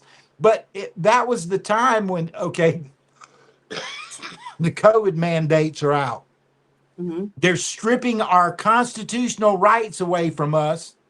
And now look back after seeing all these most recent hearings with Fauci, what was going on behind the scenes. If you don't think these people did that shit on purpose and planned that out, you're wrong. And as I was referring to earlier, they had Codex Alimentarius in the 60s where they were going to use food manipulation to destroy the population. That sort of went away. They killed the woman that blew the whistle on it, but it caused enough of an uproar that it pushed back. That was a UN program. They then changed it to 2021 because the plan was for Hillary to get elected, to release the biological weapon, force the mandates, and anybody who wouldn't follow the mandates was going to be put in education camps. And we just showed the video on a recent show of her talking about those concentration camps, basically. Yeah. So they renamed the program 2021. And then now it's been renamed to 2030. So they've got still things that they're planning to do. Now, here's the UN's plan. They want to divide America into 7 regions: the Northeast, the Southeast, the Midwest, the Mid-South, and the Western states, right? And they want to make 7 of these. But they will no longer be under the control of Washington, D.C. They'll be under control of this global government that they're trying to create, right? These are not elected officials who are doing this stuff. These are investors. They're investors. It's money. And it's people that have this crazy idea that a utopia of a one world government and one world government currency, one world currency and one world government. That's never going to work. It will never work. And God forbid it does work, because that's the last thing that happens before the end of the end. Right. And I think we've reached this place a few times in the last few centuries where that could have occurred. It really could have occurred during Rome. But people fight back for good. They know that's, okay, let's don't do this. We're at that crossroads in America right now where if we make the wrong decisions, if we don't make the right choices, and we move to that global government, you're going to see the concentration camps, and you're going to see all this. Liberty will no longer exist for anyone. I mean, I made a meme this week, and a bunch of people on TikTok jumped my ass over it and said they didn't understand what it was, because I put a bunch of people inside of a cage, and they're all in there going, "We're free, I'm free, we're free." And in the cage is labeled Democrat, Socialist. And then 3 or 4 people walk out from behind it, and people were saying, "Oh, it's not really a cage because people came out of the back." I'm like, no, that's the elected officials who now own everything about those people's lives. And they're all smiling, and they literally have people caged saying, "I'm free, I'm free, I'm free." Well, maybe everything is free, but you're not free. And when they decide that they want to cut the food off, you have no way to go get food. If they say that you need to become a Muslim to eat, or get a mark on your body of some kind, swearing your allegiance to this demonic force that's doing behind all of this, going back to the spiritual warfare comment, then that's the crossroads that we're at right now. And I don't understand what the people who are voting for people who say I'm a socialist, who at best are a communist, and many of them, once they're elected, do exactly what Barack Obama did, and they start speaking against Israel and saying that they're jihadists, and things like the guy praying, "Can we behead the infidels?" at the New York mayor's meeting. I mean, if you can see that happening right in front of you and not make a rational decision about what's going on, then that means that all the gaslighting worked. And you might as well jump in a pit of lions. Well, it did work. That's why you have a Muslim mayor. Okay. So people saying, if you do this, you do that, then this is going to happen or whatever. It's already happened. Okay. It's already in regional. Yes. Regionally, it has happened. In the state of New York, the biggest city in our country voted for a Muslim. And then they're going to wonder why they're having all these weird things going on. I mean, they have called a prayer. Look at Dearborn, Michigan. Okay. You have all these mosques that they built, billion-dollar mosques everywhere, millions and millions of dollars they spent on them, but they don't pray inside of them. They pray in the street. Why, if you have to pray wherever you're at, you're shopping or whatever, and you don't realize you got to pray 5 times a day, then why are you shopping when you know you're going to be praying? Go to your church and go pray. I mean, the fact that you and I, can't sit down and just start blaring gospel music or whatever music we want at any time of day to interrupt everyone's day, or lay down in the street and play music and say, I got to take a nap while I listen to my so-and-so music or whatever. We're not allowed to do that, but why are they allowed? Why is only one religion allowed to do it? They shouldn't be. That's against the Constitution. It's taking away my rights because I'm being forced to listen to that. Okay. When they have a church that they can go into and pray and listen to the music as loud as they want in there, but to force everyone around them, see, that's what I'm saying. They're taking over. They just multiply. And guess what? They're having 15 kids to every one of ours, or even more, 30 probably. So in a matter of 2 generations, they're going to own everything. So then they can make changes to the Constitution. They can do whatever they want. They don't even have to follow it anymore because all of them are the ones running the government. See what I mean? That's how it happens. All you got to do is go back and look at all the countries that they went into and took over. It was easier in the other countries because they didn't have a constitution and rules and stuff the way we have them. And all the people in our country that have guns, to defend themselves. So it's going to end up being a battle of some sort, because people aren't going to just walk out of their house and hand over their 9-year-old daughters or make their wives wear hijabs and stuff like that and not go shopping and do stuff like that. It's just not going to happen. They think it will, but in generations from now, if your daughters go to school and they start covering their hair, or they start praying or letting them pray right down the street, or they hear it blasting every morning 5 times a day, they're going to get used to it. It's like a programming. It's what it is. It's programming the people to obey. And when you have, I don't know how many percent, there's a lot of people that all lined up to get the shots. Okay. So all those people that lined up to get the shots are the same people. They're going to probably say, well, we turn the other cheek or whatever. Most of them are going to probably just step in line and do what they're told. Okay. And the ones that said no, that are still fighting, are going to be the only ones fighting to stop it from taking over the rest of the country. And I don't know how many of them there'll be in 2 generations. See, I don't know, because usually your child is going to end up being indoctrinated by the schools.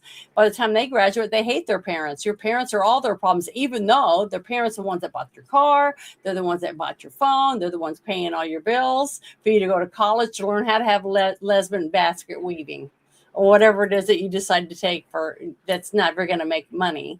And you're never going to be able to take care of yourself, because you're going to always have to be relying on someone else, because you can't make any money to pay your bills, and you can't buy a house because it's so expensive, and you have to do without.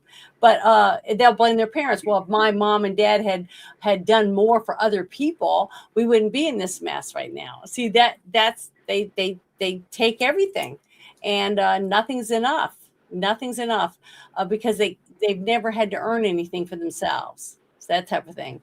So if I buy something with my money that I worked hard for, like this shirt or whatever it is, I wash it, I hang it to dry, I don't put it in the dryer, I do all these different things because I want it to last as long as possible, because I paid for it. I worked hard to get it, your vehicle, your house, whatever it is. But when someone just hands you stuff, all you got to do is drive through the inner cities of any city, of any state, where they have free places to live and they're given free Obama phones or whatever. Are they going to take care of them? No, they don't give a shit. They didn't pay for it. They write on the walls. They kick holes in the door. They throw trash on the ground. You know, they put graffiti everywhere. They don't care. They don't own it, so they don't care what happens to it. And we're making more and more of those.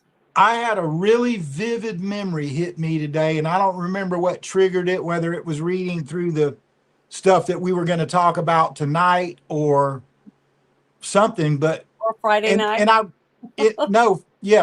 and I can't remember if it was Dinesh D'Souza or Bridget Gabriel or some of the people who had come from these Islamic countries who were warning us, right? Mm-hmm. One of them went to New York and interviewed a guy that was able to get access to come to the United States when we fled from Iraq. And that was Barack Obama said, I'm going to get us out of Iraq. Mm-hmm. So he gets us out of Iraq, and all of a sudden there's all these, imams and all this are walking around in New York. So they interviewed this one guy.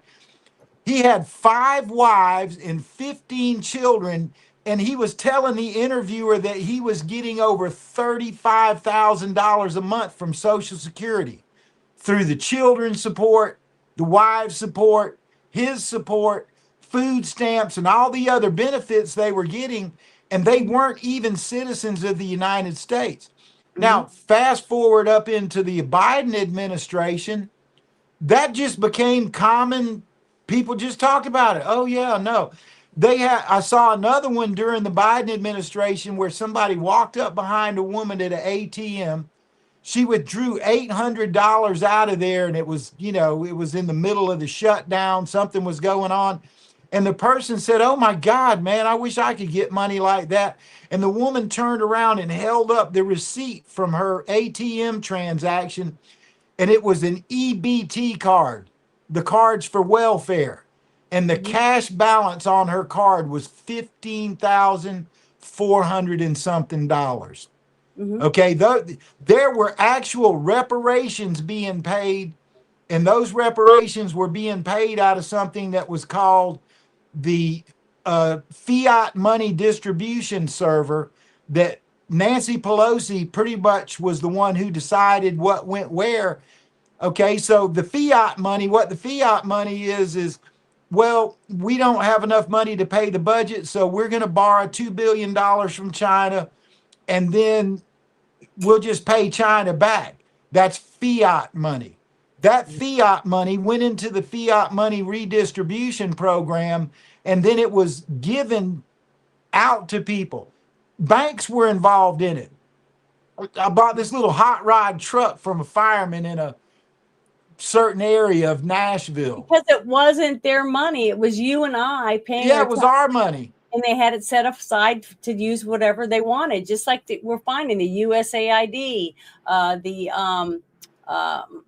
just all of the other little funds that they had set up. And then they go and they vote on it and they send it out. It doesn't matter whether it's for a comic book to teach kids how to be gay and have their genitals cut off, whatever it is, the money's already funded, so it's going to go unless it gets cut off, unless, like Donald Trump said, if you're a sanctuary city, we're stopping any funding. You're not getting anything. And he has the right to do that. It's federal money. They shouldn't get it. And the thing is, when anyone gets Social Security and they didn't pay in, I think that's wrong, especially when our veterans can't even go to the doctor or get help with their rent or anything else. And other people, like you said, I've had many shows showing this one guy. He came here as a refugee or whatever, and he brought 6 women with him, and one of them was his wife, and there was a few kids. Him and his wife get this house, and then the next door is one of the other women, and another house is another woman, and each of them are all his other concubines, and they're all giving birth. While they're, each of them are having kids, and they're all being paid and taken care of, and they're not doing anything. They just stay home, and he just goes from one house to another whenever he feels like it, all on our dime. And that's just one man. And he's got what, 20-something kids now? Okay, so and then we wonder how, there's no way. They're never going to be. We got too many guns. They're never going to be able to take us over. They're taking us over through our schools and through our city council meetings and all the different things. And then next thing you know, they're mayors and then they're governors and senators and whatever else. And then they do whatever they want. Well, let me finish telling you about the day I bought the Dodge Dakota from the fireman. Yeah. Right? I'm going through the drive-through and I got, I'm just going to get ATM money. And the ATM declines there. I'm like, oh, what the hell? So I go inside and I'm waiting and waiting and waiting. And this family that was inside of a mortgage broker's office looked up at me and said, I see you getting frustrating over there, but you don't see me having trouble getting money out of here. This is the 5th house I'm buying. I'm like, what? Well, of course, I looked into that to see what it was. Obama did an executive order that said that that basically anybody that walked in the bank could get money. And then they started targeting people who had a lot of money in the bank and debanking people and doing all this other stuff. And I was one of the people that got debanked. I'm thinking, damn, I've had a Bank of America account since the 1980s, and I can't even get my own money out of this account. And somebody has made a rule that a homeless person could walk in and get a mortgage note because they were not allowed to look at credit history, job, whether they had a job or any of this stuff. And I got a woman inside the bank bragging about it. Freddie Mac and Fannie Mae. Is that why that happened? No, that happened under Bush. Okay, well, I'm just saying the same shit happens over and over because the same people are the ones signing all the checks. You know what I mean? Because they're getting federal funding that pays off the debt. And then the taxpayers are the ones paying for all of it. We paid for all of it. That's right. All the fraud, we're paying for it. And that's why I can't understand why a single person would be mad unless they're reaping a benefit from the fraud. Because I want the fraud to stop, and I don't, I'm not benefiting from it, but I don't think that my children or my grandkids are going to have to pay for it one day. I don't think it's fair that a child's born and it's already in debt simply because of the crappy way our government treats the money that belongs to us, that we're trying to put in the bank, that we're trying to buy a house, we're trying to buy a car.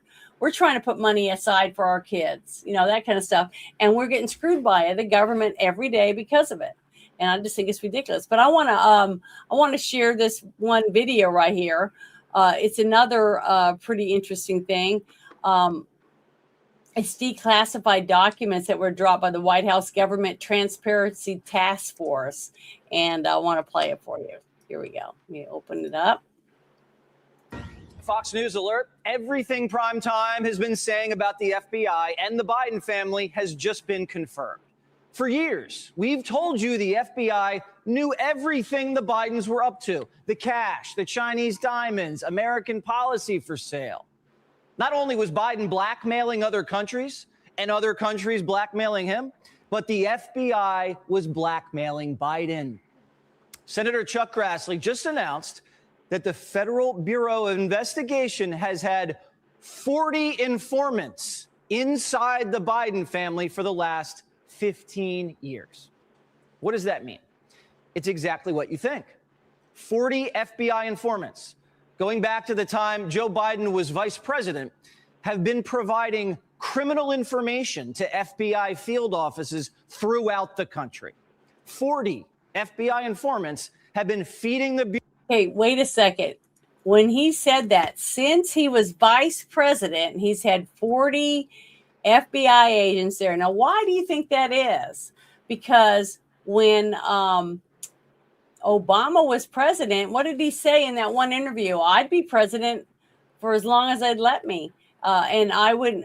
And they asked him the second time, they said, what would you want to do? Want to do it again? The third time he said, no, it'd be better if I can just live my life and make decisions from somewhere outside of the White House. Well, guess what? He was able to do that because he had enough dirt on Biden and his family that he could say, you're just going to go there, telling his family, Jill or whoever else, he's just going to parade around, weekend at Bernie's or whatever, and I'm going to make all the decisions.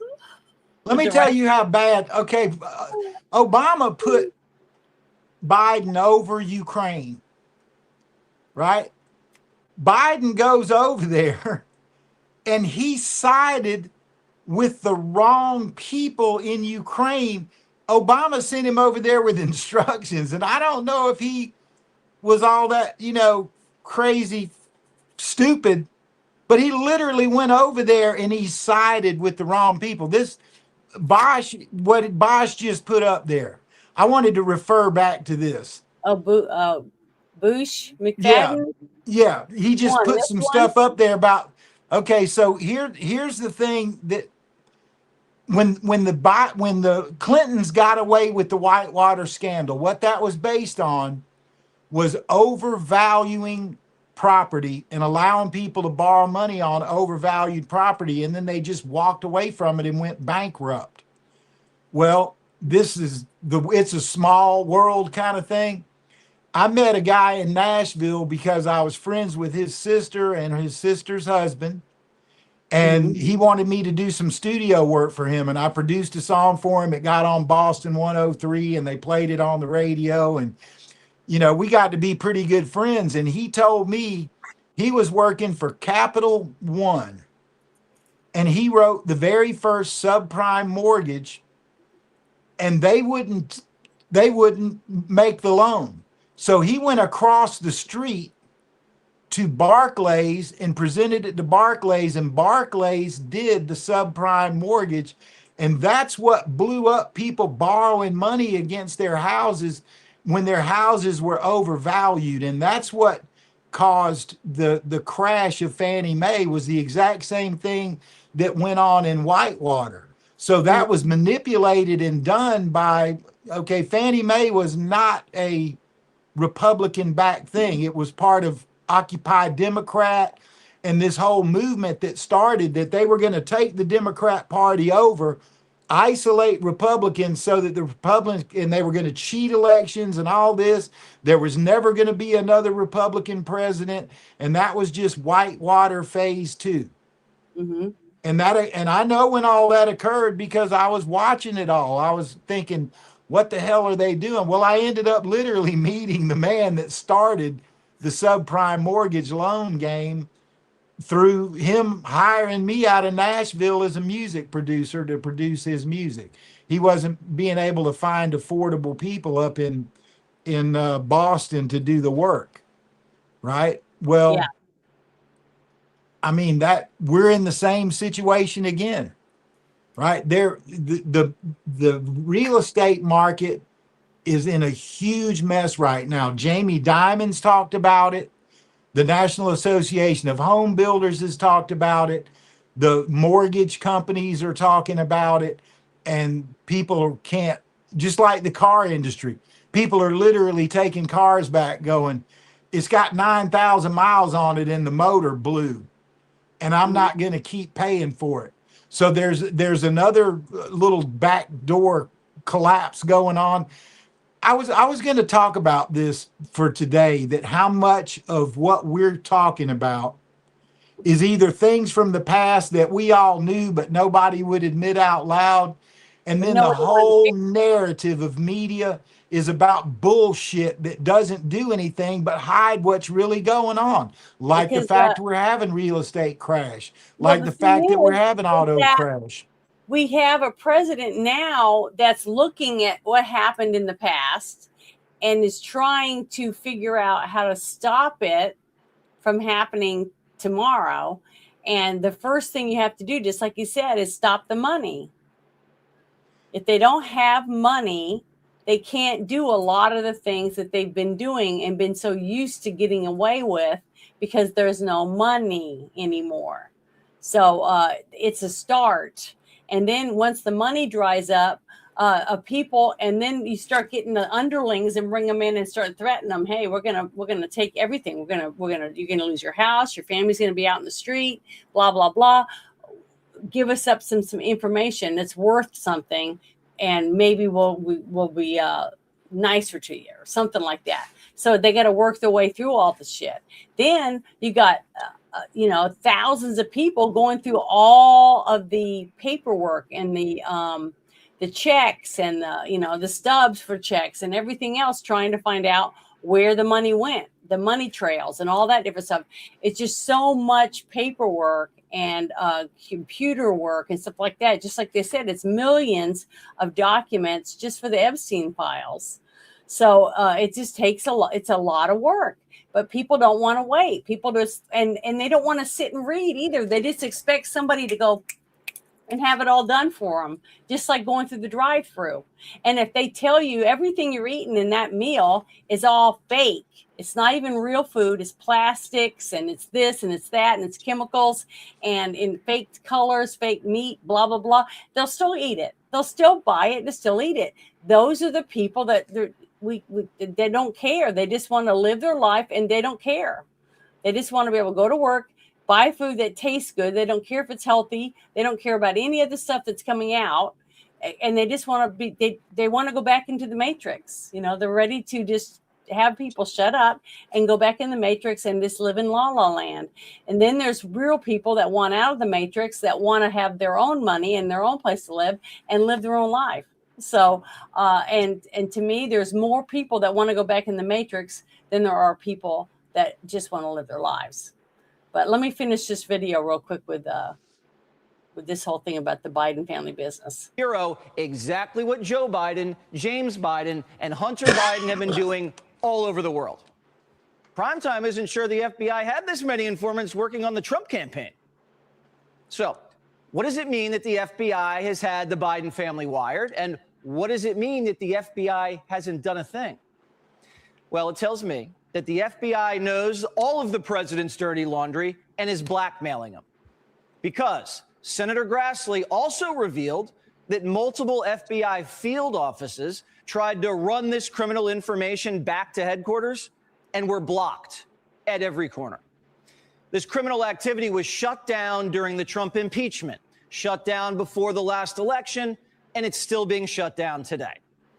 Grassley says FBI headquarters deliberately smeared criminal information coming from FBI informants about the Biden family as foreign disinformation, when in fact, after an exhaustive examination, there's never been any information that any of this has been foreign. Even the FBI informant that said the Bidens shook down Ukraine for a $10 million bribe, that was vetted and found not to be foreign disinformation.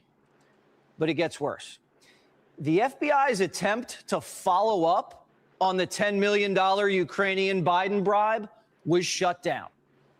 The FBI informant who said there's 17 tapes of Biden talking about bribes, that too has been shut down, despite that there's no evidence that this is foreign disinformation. And while all of this is going on, the FBI has been actively planting information against Donald Trump, doctoring emails and disseminating fake dossiers. The FBI used Biden to get revenge on Trump. They got a dirty politician elected so they could defeat a politician who caught them trying to frame him and fired their director. And now we have a compromised president in the White House being protected by a rogue gang of sick agents. And the American people are the real victims of this stupid inside game. You're paying more for everything, the border's wide open, and crime is sky high. And we have 2 proxy wars that Biden can't manage. All because the FBI believes it's more powerful than democracy. Interesting. Yeah, let me. Yeah. In 2011, when I ran across the email about the weapons transfers, and I sent those emails out, maybe a month had gone by, something like that, and I'm I'm in my house and I'm thinking, damn, boy, I don't feel right, you know? And my heart's beating real hard and all this crap's going on. I'm thinking, man, I better go down to the VA. So I go down to the VA. Yeah. My fingers were so swollen that the skin split open on them and some clear fluid was leaking out of my fingers. And I'm waiting to go in the back and talk to the doctor. And this guy comes in. He's dressed normal, shoes and all this kind of stuff. But I swear to God, he had a 4-inch gauze, like you wrap up somebody with surgery, was wrapped all around his face. And all I could see was one eye. You know, it was like this. And he rolls up to me on a wheelchair and he says, always remember there's two sides in this thing. Right. Well, I go back in the back. Then some guy named Dr. Lou comes down and he says, oh, my God, you're in incredible shape for a 50-year-old man. He goes, it doesn't even make sense. I would think you're in your 30s. And he goes, that's probably why you're alive. He said, you're not supposed to survive this. Well, I go back home. I get a call from my dad, and one of his NSA officers, when he was in Vietnam, Jerry Street, calls my dad. He goes, you better go down there and get Chris. They're going to kill him. Right. So he gets in a plane and flies down. He brings my mom with him. They reroute the plane to Colombia. And they get to my house hours and hours later. And my parents are like, you're going with us. I'm thinking, what difference does it make? They're going to kill me. They're going to find me wherever I am. And they convinced me to go. So I said, well, take me to Lowe's. I want to go to Lowe's and change my locks before we leave. So we go to Lowe's and we come back, and my poor mom, she's like was in her 80s, right? And we walked back in my house and there was a rat on my desk where my computer and shit were. And so help me God, that thing, I don't have enough room in here to show you how big it was. And we all just looked at each other like, wow. So we were followed by FBI vehicles halfway back to Nashville, and one undercover guy from Richmond County who was riding along with him, whether they were going to bring me back or whatever they were going to do. And I knew him because I did a lot of work with Richmond County Sheriff's Office in the covert work, right? I walked out to him. I wolfed down a Chick-fil-A, and the Richmond County guy was parked right next to the van my dad rented to drive us back to Nashville in. And he had his door open and he was like this. And I walked up and I said, you do realize that you're following a 2-star general who's got Secret Service access to the president. You do understand that, right? And he looked at me and he goes, oh my God. So he cusses out who's ever on the phone and he says, I'm leaving. So he backs out and leaves. But it was when, okay, one of the generals I sent that to died of an unexpected heart attack in Africa. Another one was about to have a place on the president's cabinet and they destroyed his entire life. And the other one was set up with a Russian hooker who he got drunk around and was talking about classified information with. Yeah. I'm not giving names in that, but you can pretty much know exactly who I'm talking about, right? Those were the people that I sent the information to that implicated the Clintons in orchestrating those weapons transfers. Right. Yeah. Now I've got some old guy I've never, don't recognize him anything. And he's coming in telling me there's two sides in this thing. My communications with my people were intercepted. They were supposed to be classified. That's counterintelligence job. Find out bad shit that's not part of our intelligence, but find out what the other guy's doing or anything that's going on. And I'm doing my job, and they literally send somebody to kill me. So I ended up back in Nashville, and about 5 months after I got to Nashville, I'm sitting at a red light as a passenger in a car, and we got hit sitting there by a vehicle that people that witnessed it said were going 80 miles an hour, and he hit my side of the car. 2 off-duty firemen who were delivering furniture on their off-duty day from a county in a firehouse 40 miles away pulled me out of that car and resuscitated me. All my teeth were knocked out. I had a skull fracture. My arm was broken. Both my legs were just rubber, right? I've had multiple surgeries and all this other kind of stuff. I already had metal plates in my neck from a previous accident back in the early 2000s, right? And I was literally on the phone with a Navy SEAL at the time we got hit. I was actively in a phone call with a Navy SEAL telling him, dude, I'm being followed around by people that I shouldn't be being followed around by. I said, what do you think I should do? Blah, blah, blah. And the last thing that I texted him was, it doesn't make sense to me why the government would spend the millions of dollars they spent to train me and then turn around and kill me for doing my job. And right about that time, wham. Well, the police, the girl that was driving the car I was in was running, oh, his phone, his phone, his phone. Well, one of the police officers from the county picked my phone up and he read what I was texting. And I'm telling you, my life got real different right then. I mean, real different, right? So I've been through this thing where they'll erase you. And this is not your typical political arguments going on. They will kill people who try to interrupt what they're doing. And every time you get to the bottom of what they're doing, it's attacking Christianity and Judaism. It's infiltrating this country with Muslims, and it's an attempt to give our power to the UN, who had threatened during the first Trump administration. The UN was sending globally out to every leaders of the world, the UN is going to occupy the southern border of Texas. Now, so last week when I made the statement I made before you showed the former CIA agent telling the story about the COVID mess in Brussels, right before you played that, I said what really happened was this was all an orchestration to take over the country by the UN, which is made up of 85% Muslim nations now.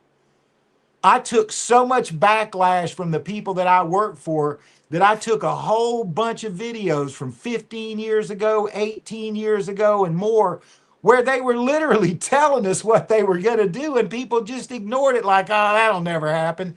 Well, no, and I spelled it out how long they've been doing it. Now, I've got medical records of failed assassinations attempts. I've got copies of threats made against my life. I have a letter in my house from George Herbert Walker Bush thanking me for my service that says I will always be protected for the rest of my life.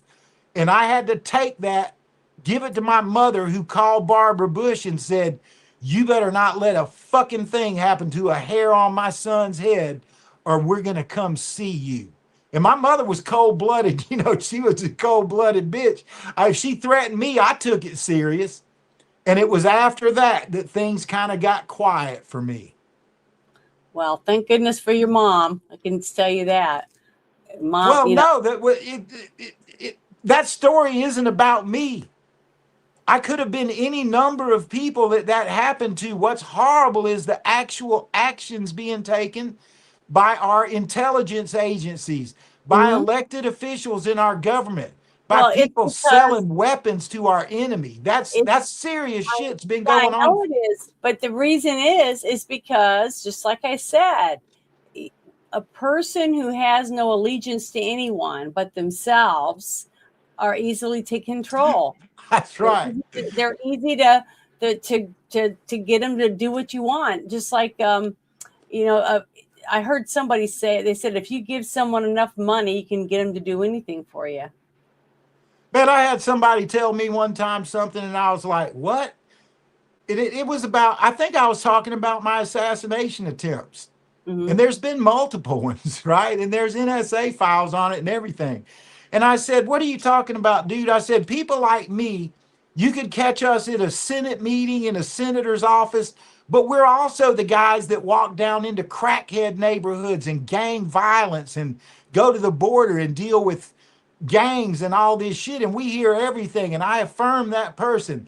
I got a guy can go give a $10 crack of rock that'll kill you in 10 minutes and doesn't even give a shit that he goes to jail for it, because they're going to let him out And the whole time he's in there, he gets to take a shower and eat and have a roof over his head. And I was explaining to somebody, yeah, you can buy somebody for $1 million. You can buy somebody for 10. If you got what they want and they want it bad enough, they'll do anything to get it. And a crackhead, they have no morals. They don't have this, that. I'll give you a $10 crack today. And if you bring me that guy's right hand, I'll give you $100 worth of crack tomorrow. You'd be stunned how many people will take that up. No, right? I wouldn't. I would believe Look, it. we had 2 different incidences yesterday, one in New York and one in LA, where a radical Islamist stabbed somebody to death in the street. Mm-hmm. Right? This has been going on for a long fucking time. Excuse my French. I don't like to cuss. When you have reporters that don't put it on the news, right?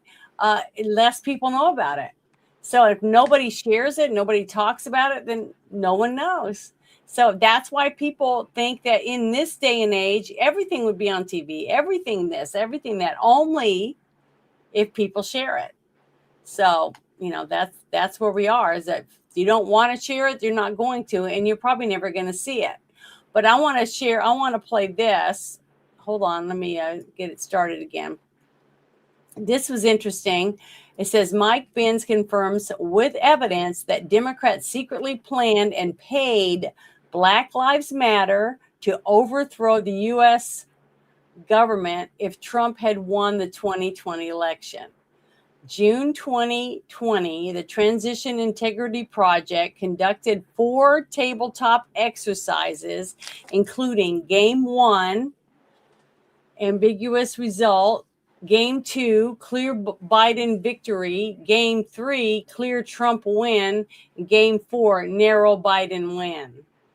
And there was a secret deal made at the highest levels for another $50 billion with a B. So this is very interesting. So this is another, there's so many pieces to the puzzle that are falling into place that people are going to start actually seeing what the puzzle is a picture of. So here we go. They just assumed that Black Lives Matter would mobilize in the event of a Biden call to take to the streets. But they said, well, we'll need to do more testing. We just assumed they would in this war game. We should robustly test their likely receptivity so they can be mobilized at election time in case Trump clearly wins the election. The scale of recent demonstrations has increased the stakes for the Democratic Party to build strong ties with Black Lives Matter and be responsive to the movement's demands. Give Black Lives Matter what they want. Give them $50 billion in Chamber of Commerce money. If you remember, Chamber of Commerce signed the secret deal with the AFL-CIO. That was the crux of the Molly Ball Time magazine article, to have the protesters stand down when it was announced Biden won. So between June 2020 and November 2020, the Democrat Party openly planned the highest levels to do favors for Black Lives Matter so that Black Lives Matter would owe them favors and be responsive to a. And remember, a few of these people that were at the top of Black Lives Matter had lots of nice gifts and nice homes and vehicles. Well, they're in jail now. Yeah, but they were able of them are doing all this during that time. That's what I'm saying, because they were getting paid to watch their own people that they swore that they wanted to help, get rid of the police and do all these different things. And they were throwing them all under the bus so that they could have nice stuff. A Biden call to take to the streets to street protest Trump out of office if he won 52-47 in a landslide electoral college victory. So it's really scary, the thought of how much, if you think about how much they were able to get away with. And they're still getting away with a lot of it today. All a person has to do is say, you're a racist, or you're a bigot, or you're whatever, you're a homophobe, or you're a Nazi, or whatever it is. And a lot of people are just cower and go in the corner. Oh, they call me a name. Oh, now I got to fix my profile on Facebook because I don't want people to think I'm a racist. This kind of shit. Instead of saying, well, fuck you, I'm not a racist. I don't care what you say. Just you saying I'm a racist doesn't make me a racist. You don't know, you know me. You know nothing about me, but they don't care. See, they don't care. They live their lives to hate someone else. And that's it. That's all they care about is hate. The So people it's who just have sad. orchestrated all of this, Mhm. going all the way back to basically around the time that the Twin Towers got attacked, and we like killed Saddam Hussein. That was all orchestrated by the Tony Blair, who was the prime minister of England at the time. There's a lot of information coming out right now about how much English intelligence has been behind this destruction of America. They weren't happy that they lost the American Revolution. They burned the White House to the ground in 1812. King Charles made a joke about it to Trump when he came on his last visit, going, yeah, well, you won, but we've got some punches in, right? He is turning England into a Muslim country now. That was Well, you know announced this why? week. Because he's going to live his last few years that he has left in laps of luxury and spend the money on whatever he wants. And he doesn't care that all the people that are Christians or Catholics or whatever else are going to be turned into slaves to Muslims. See, because he won't be here to deal with it. He doesn't care. Just like I said, if you have nothing to look forward to, why not just enjoy the last few years you have left high on the hog? Because you're not going to be here to see the pain and suffering of anyone left behind. You don't care. You don't give a shit. People do it every day. Every single day, people throw other people under the bus for a few dollars for whatever they're going to get, and they could care less because they're not going to be around to see the person stumbling, having problems, or whatever else. And that's the truth. Do you remember me telling you in one of the last shows about how they allow for the crypto scammers and I'm the king, I'm a prince in Nigeria, and if you'll send me, okay, they just went and took down 3 of those, 2 in Indonesia, one in Taiwan, 1 in Indonesia, and 1 in Nigeria. Yeah, it's like, did they not know that was what was going on? Why would some lowly person like me I limp around when I play golf? By the time I'm done, I can barely walk, right? I'm doing it for mental health, and they don't know this shit. A lot of people knew about it. It's just that we haven't had a government in place that wanted to do anything about it, that wanted to make an effort, like the whole thing with the narco terrorists and stuff. Okay, that was all part of the plan.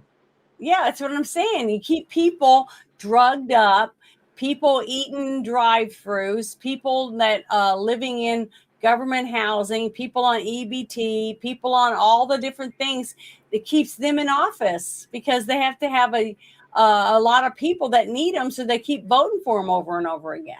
See, if you have people that are independent and self-reliant and all that stuff, they don't need government. They can do things for themselves. They can take care of themselves. But the sad truth is that these young people that voted for Mandami to be their mayor, thinking that they're going to get a bunch of free stuff because they've been so used to getting everything from their parents and not having to do things for themselves, that they think someone else is going to step in and do it. But when the reality sets in, like the first kid, when they get their first check and they go, who's FICA?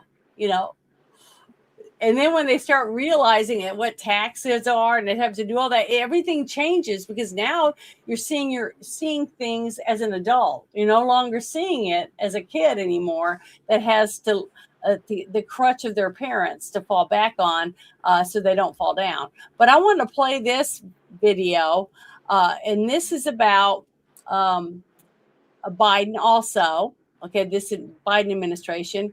It says that when he walked into the HHS position, he found ultimate betrayal. He says that in the Biden administration, they had gutted the anti-fraud team. Okay, the team that was supposed to be anti-fraud, that was looking into it, was supposed to protect $2.2 trillion in taxpayer money every single year.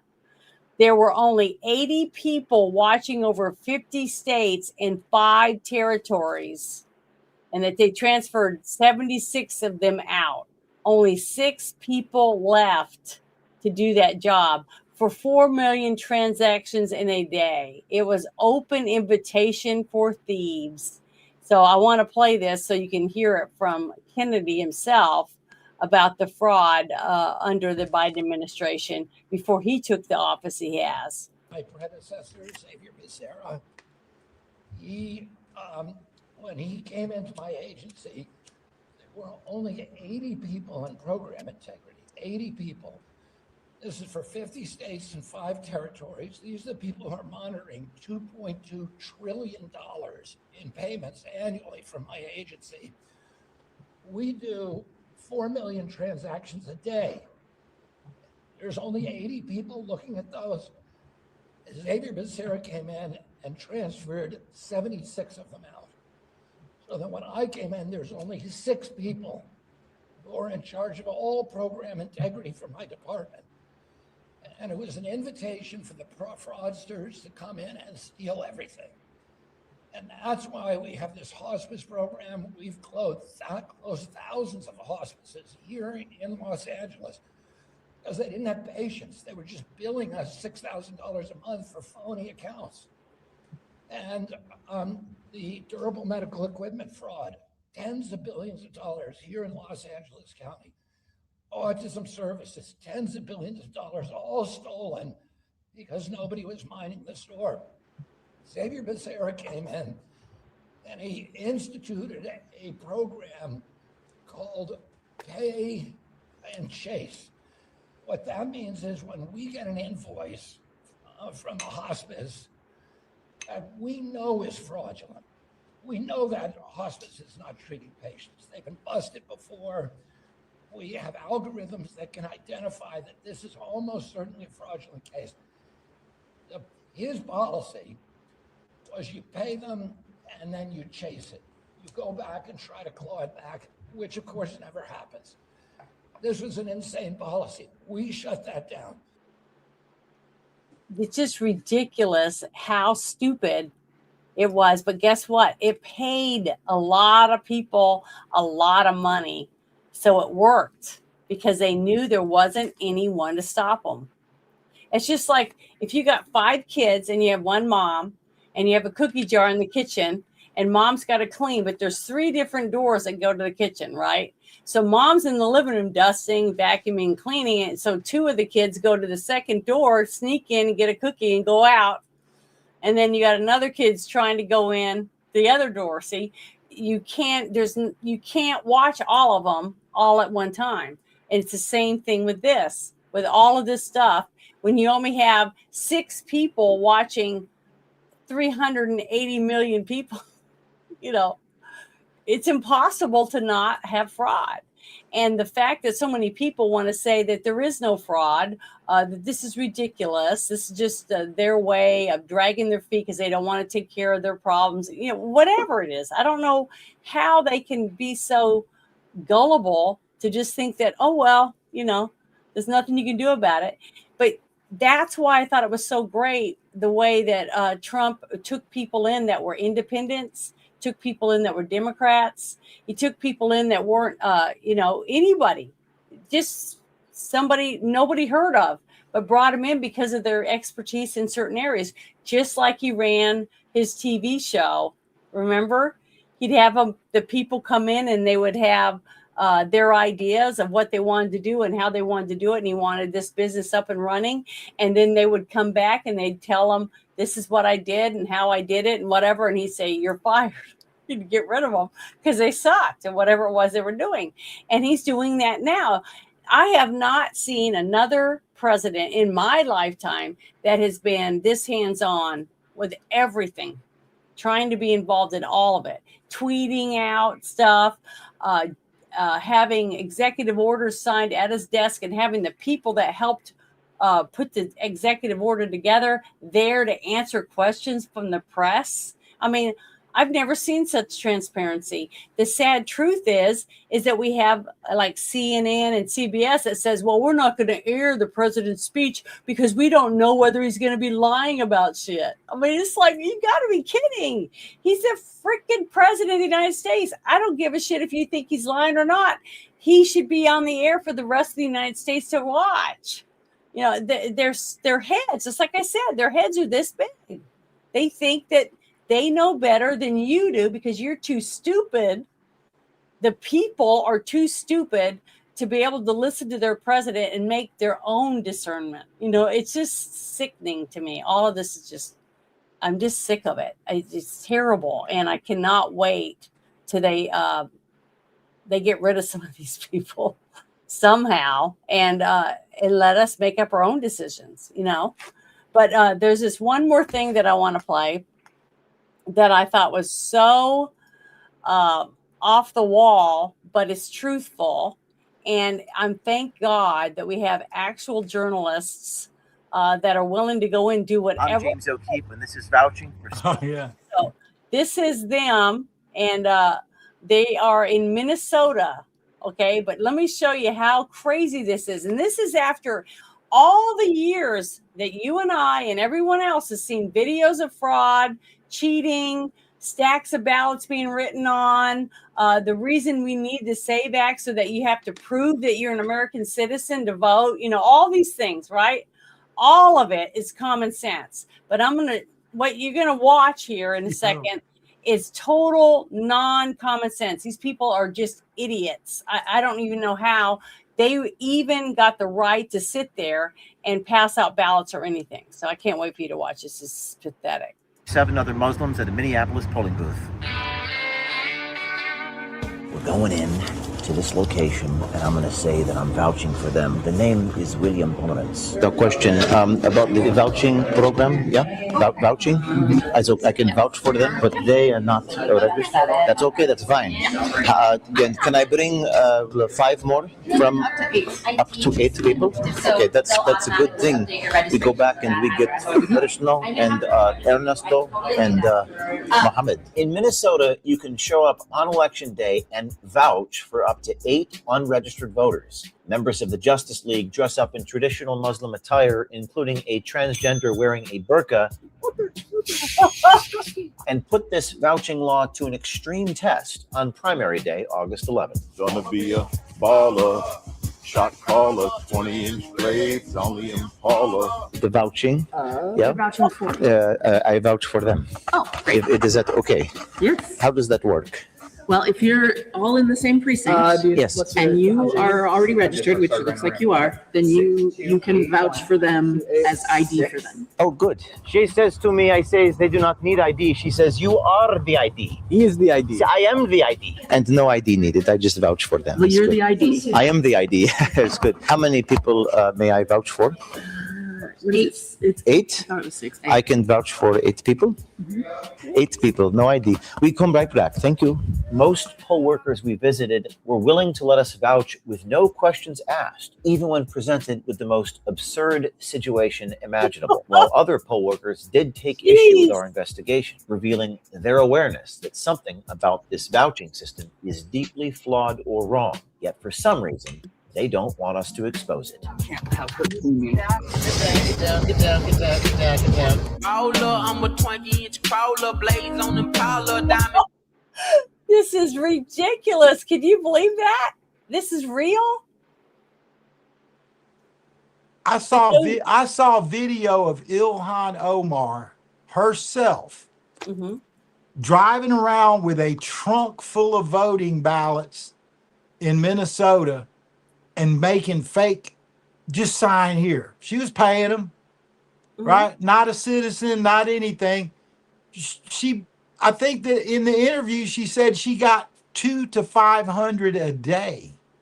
Yeah, but what's scary about this whole thing right here that he's doing, okay, he's going in here and doing this, and these workers are sitting there like, yeah, you can vouch for 8 people.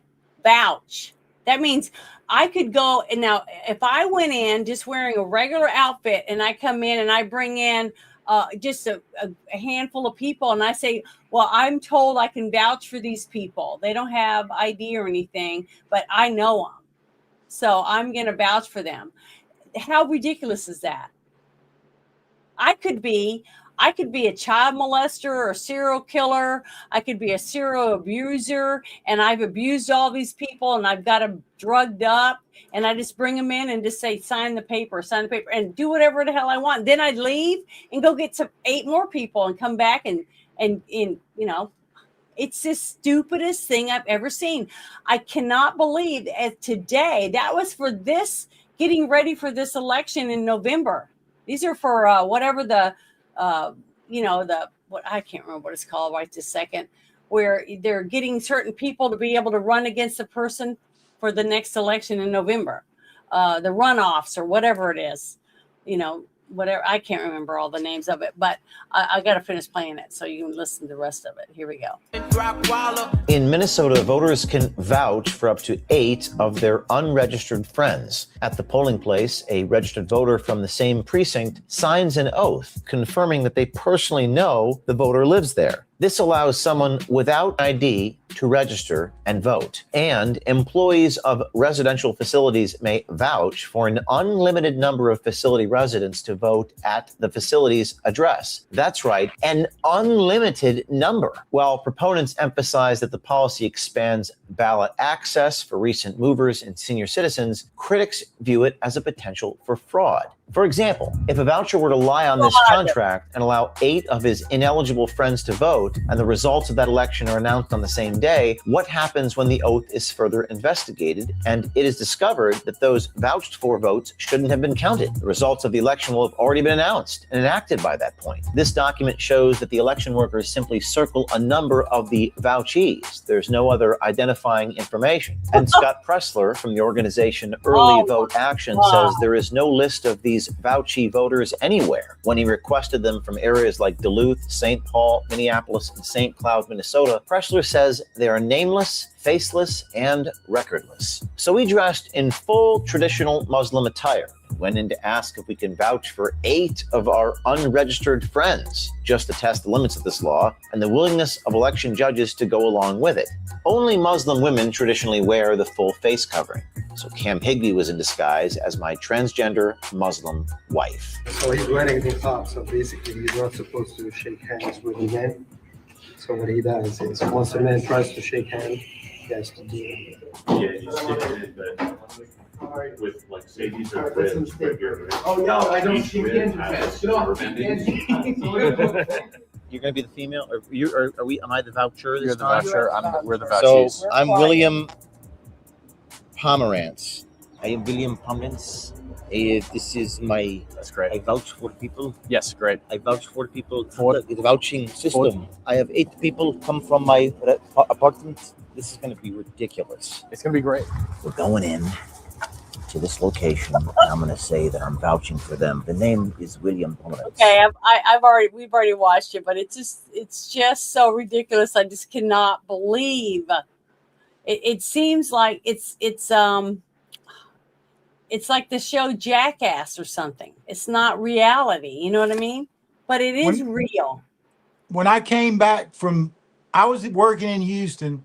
We had my 45th class reunion, and I had to drive home for that, drive back, and then I had to come back to vote. So I was telling the ladies at the voting poll, I was like, you know, I should have done an absentee ballot. I can't believe I've had to drive, 5,000 miles to vote. And they said, well, where are you going now? I said, well, I'm on the way back to Texas. I got work out there.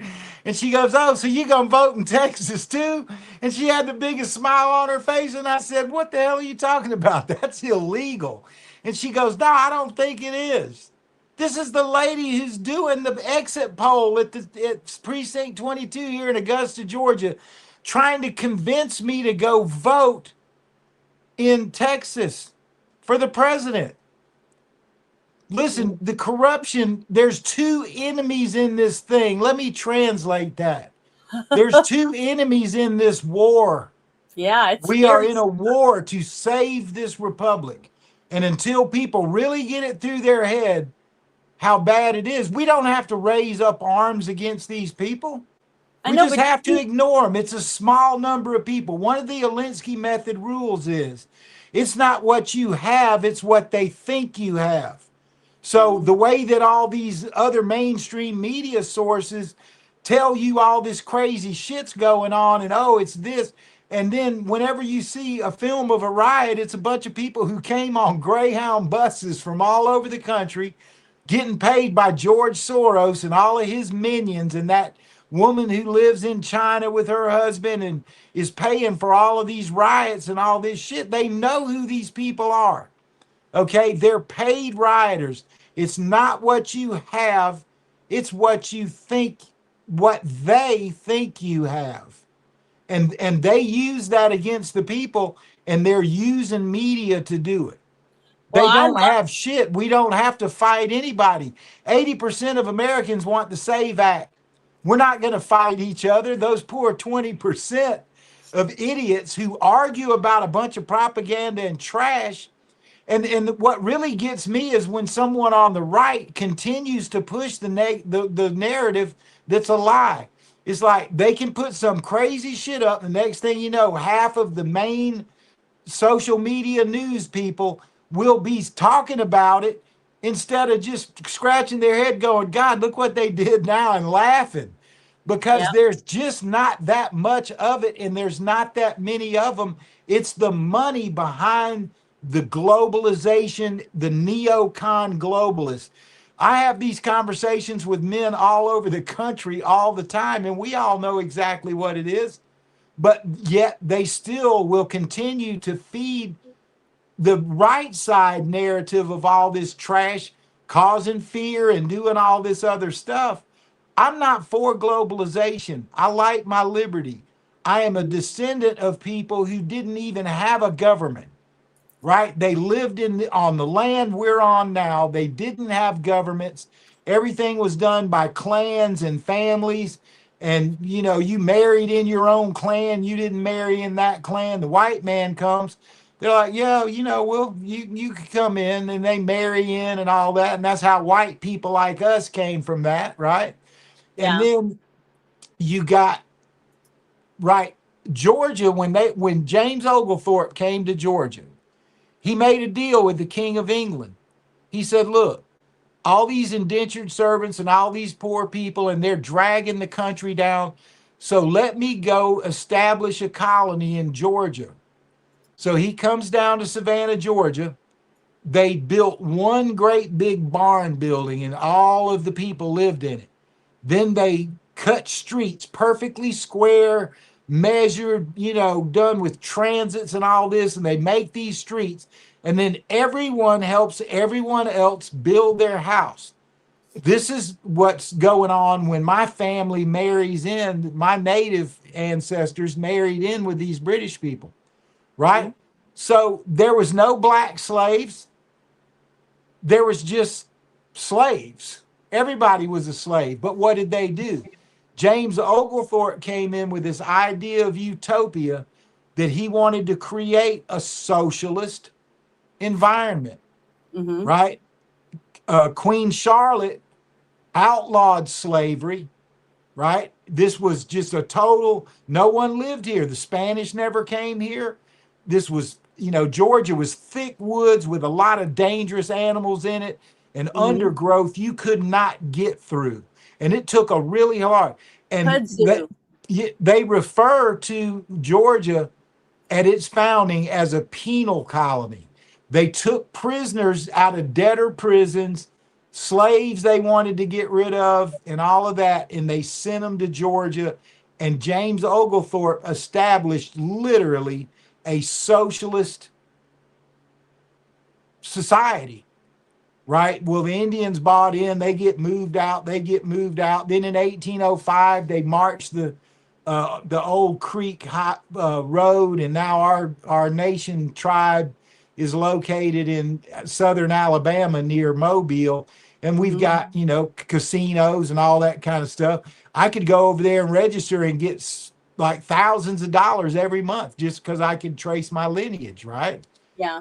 And this is what's going on from 1732 when Oglethorpe arrives until the mid 1800s, right? So, you know, Georgia eventually had slavery was legal, but Augusta, Georgia, which was Richmond County, founded by the same James Oglethorpe, slavery was never legal here. They were allowed to come up the river with them on barges, and they had a post. The post is still down here on Broad Street, like 6th and Broad. And this one slave said, if anybody ever tries to tear this pillar down, they will die. And there have been countless people who tried to remove that pillar that have died. One of my good friends, Ed, his dad worked with me at the Cultural Arts Center. He was over the ballet. His Bransford or Branson or starts with a B anyway. Yeah. His son made a record company, and he named the record company Haunted Pillar. And that's the lore of that concrete pillar that they made, where they would come. It's real close to the river, like, you know, not even a 5-minute walk. And they would walk them from there and sell them, but you couldn't own one in Richmond County. So they were buying them and taking them down into Waynesboro and, you know, central Georgia, where all the cotton farms were. Yeah. Well, one comment I wanted to make before I turned off this video is the people in these pictures that he has on camera that are telling them that you can vouch for someone with no ID. Okay, they don't have to have any ID. This is the reason why the state of Minnesota is in such bad shape. Well, of course it is. Look at those white liberals. I know, but what I'm saying is, every polling station he went to, you have people looking up at him like they're afraid of him, because he's definitely, they got women in hijabs, and he's a Muslim, apparently, because of his religion or whatever. And look at him. I mean, this guy right here in the orange shirt, he looks petrified. He's got a petrified look on his face. Like, I just want to get this guy out of here. Yeah, because he's realizing he's being scammed. He's like, quit answering this guy's questions. Well, that's whatever. Exactly the look all he has to do is say that's illegal, and I'm going to call the police or call the cop over. Because usually at one of these places, polling stations, there's a police officer somewhere. He doesn't want to be called a racist. Yeah. Or an Islamophobe. Or any number of things that they would immediately do. Turn on the cell phone. Except in this case, he'd say, the right answer. You did the right answer. Next polling station. So everyone that we're watching in this video right here, all of these people that are just taking nothing, no proof of who these people are, okay? They're just taking a person's word for it, okay? They're not even asking whether they're citizens or anything. I've never seen a polling station like this. I've worked in 4 different ones in 2 different states, and this is ridiculous. Our senators know every bit of this, and they would not pass the SAVE Act. You don't realize how infiltrated, extorted, bribed, and all because these people made personal immoral decisions, and it's like, oh, I don't want shame. Look. But look at the paperwork. It's printed out. This is paid for by the state, apparently, to tell you a voter can vouch for you by signing an oath confirming your address when you vote. This is, I got to go back and take pictures from these videos, and I'm posting them, showing people how ridiculous this is. It's out of hand. This is ridiculous. It is out of hand. But then people have the balls to say that this shit doesn't happen. Illegals don't vote because they don't want to see the truth. And here it is, as plain as day. And I want to ask everyone a question. Anyone that watches this video, leave a comment telling me whether or not you believe that this ridiculous idea of being able to vouch for people when they come to the voting area the day of voting. This is not weeks before where you can figure out sooner or later, do they have ID? Are they American? Blah, blah, blah. Are they citizens? Whatever. If they're going to have this figured out by November. Because our future relies on whether or not these people cheat or not. Because if this state cheats and that state cheats and that state cheats and that state cheats and we do nothing, we're going to get the same shit that we've been getting all these years that people are complaining about. Well, I'm going to pay less for gas. I want to pay less for groceries. I want to pay less. You're never going to pay less. You're going to always pay more. Once they make, California's about to make it, what, $20 an hour? For every 80% of the American people consistently on polling want the SAVE Act passed. Okay. Why? To stop our citizens elect the officials to represent our will. My question is, how is the will of the confused, woke, let everybody in, who have been swallowed by the global ideology?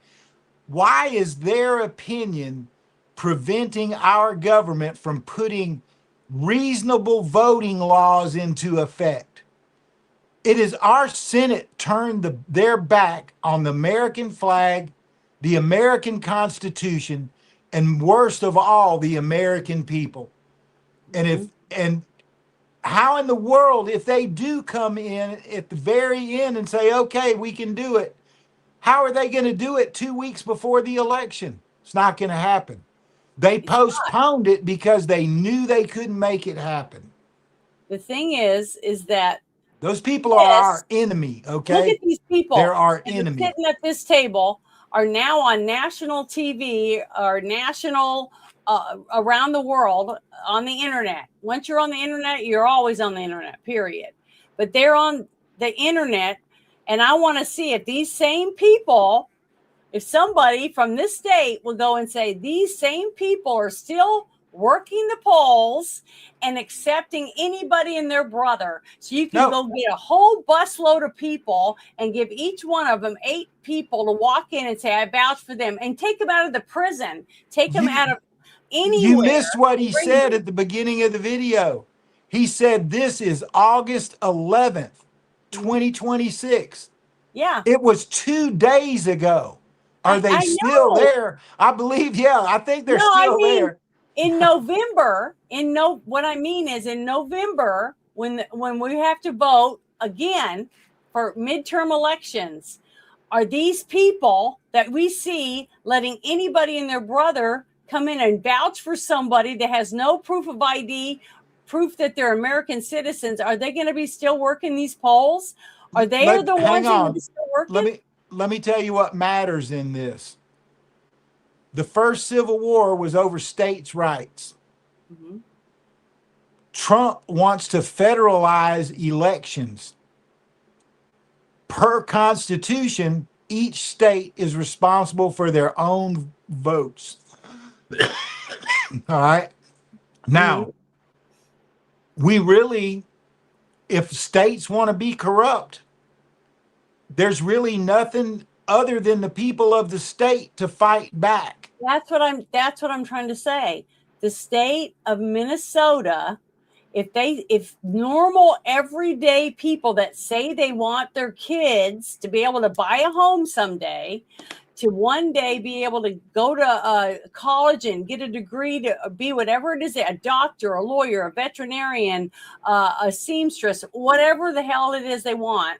They want their kid to have that opportunity, okay? And they want their kids to be able to have their own money in their bank account and live their own life as an individual and make their own decisions. This isn't going to, they're never going to have that with this kind of shit going on in your state, because your child will never have any say, because the people that are cheating you out of your rights are running these polls with these stupid flyers and stuff that say shit. vouch for you when you don't even know if it's an American? Is your kid an American? Don't you want your child to be able to live under the freedom of the American flag? Okay. Or is it going to end up wearing, your daughter going to end up wearing a hijab? See what I'm saying? That's what I'm saying is at stake.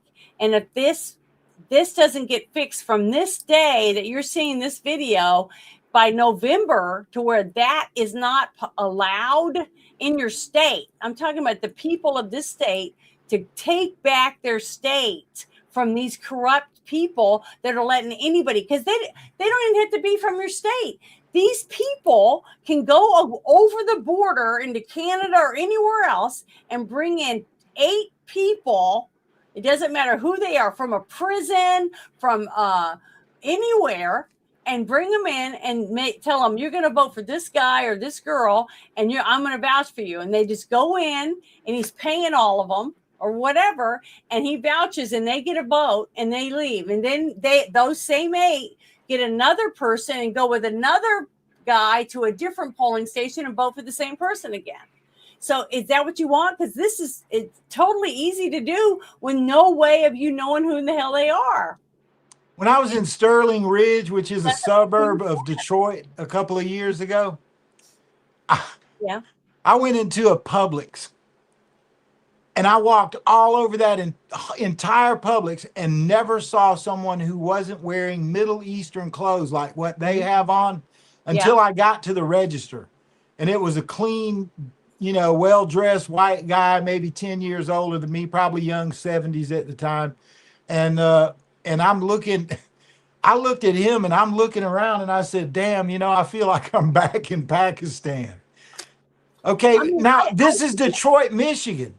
Yeah, but I saw a couple videos that friends of mine sent from England, and they were standing on the second floor on a balcony, and they were filming the streets of London, some busy area in London where there's lots of shops and stuff. And when I didn't know that was London, when they said, "What? I see a video. What do you think?" And I said, "Where are you, in India?" or somewhere. And they said, "No, I'm in London." I was like, "What?" I didn't see any women. I didn't see any children. I saw all men dressed like that. Well, in my travels over the last, 6-7 years, and I've been like really traveling a lot, I can tell you that, okay, China wants our land, Russia wants our land, and clearly the Islamic, people want our land. Well, you can isolate where these people are. Like, they brought in so many Ukrainians when Ukraine fell. They brought in Ukrainians into Nashville, tens of thousands of them, right? And in Antioch, Tennessee, which is a suburb of Nashville, you can go literally to a place where it's all Ukrainians, but it's the pro-Russian Ukrainians who fled the pro-EU side. They were going around killing them. They're like, okay, humanitarian. So they bring them in. So basically, by the EU bum rushing and taking over the Ukraine with Euromaidan, then we ended up with a bunch of Russians here. So the Russians are like Dallas, Denver, areas like that. The Chinese communists, you find them all up and down in California, and that's where the Chinese corruption all is. And then if you go up into New York, you'll find Islamic. You find Islamic around D.C. All three, they're not working together to try to take us over. They're waiting for us to collapse from the inside from all of these things that they've done. And then there will be pockets of people who will support them when they come in. Right? This was a planned, organized attempt to overthrow the United States of America. And until people really come to grips with what's happened, it's going to continue. And here's the thing. Our Senate is involved in it. The fact that they wouldn't pass the Save America Act, there's no excuse. They got away with it. Yeah, there's no excuse for that. President in an auto pen as president during the whole Biden administration. Okay? Yeah, it makes me want to go stomp around in the dirt. Now we know that Obama probably wouldn't even been on there either if we once we find out how many other states put them on the ballot when they didn't have enough signatures. And Hillary Clinton should be screaming at the top of her lungs, pissed off that they dumped her ass so that they could put Obama in the way. Because they did. She thought she had it made. She was so happy and excited. And then Obama came and she was out. She was nothing. They just tossed her aside, just like they always do. And they still stand there and preach for the Democrats, even though they get walked on and dumped and treated like shit. And that young man that found out that they were cheating, that Hillary Clinton cheated Bernie Sanders out, he ends up dead, shot twice in the head for let me tell you what my wallet. My closing statement for tonight is going to be this, and I've been saying it for a long time. Mm-hmm. You people came here and you came in this land, right? And the Native Americans have survived the Spanish flag. We survived the French flag. We survived the English flag. And when the dust settles in this matter, we may well just as complacently say, we survived that American flag too, because whatever comes, we will kill you, right? What's in our blood. Don't put us in a jail cell. Don't lock us in a box. If you tell me I can't walk barefooted or do whatever, right? A Native American is not like these European people.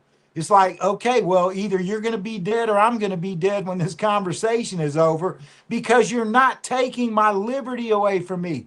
This is people who did not have an organized government, right? Our ancestors put this in us, right? That's not what any of the other people that are on this land. They're like, well, we took it, so I guess we can let them take it and all.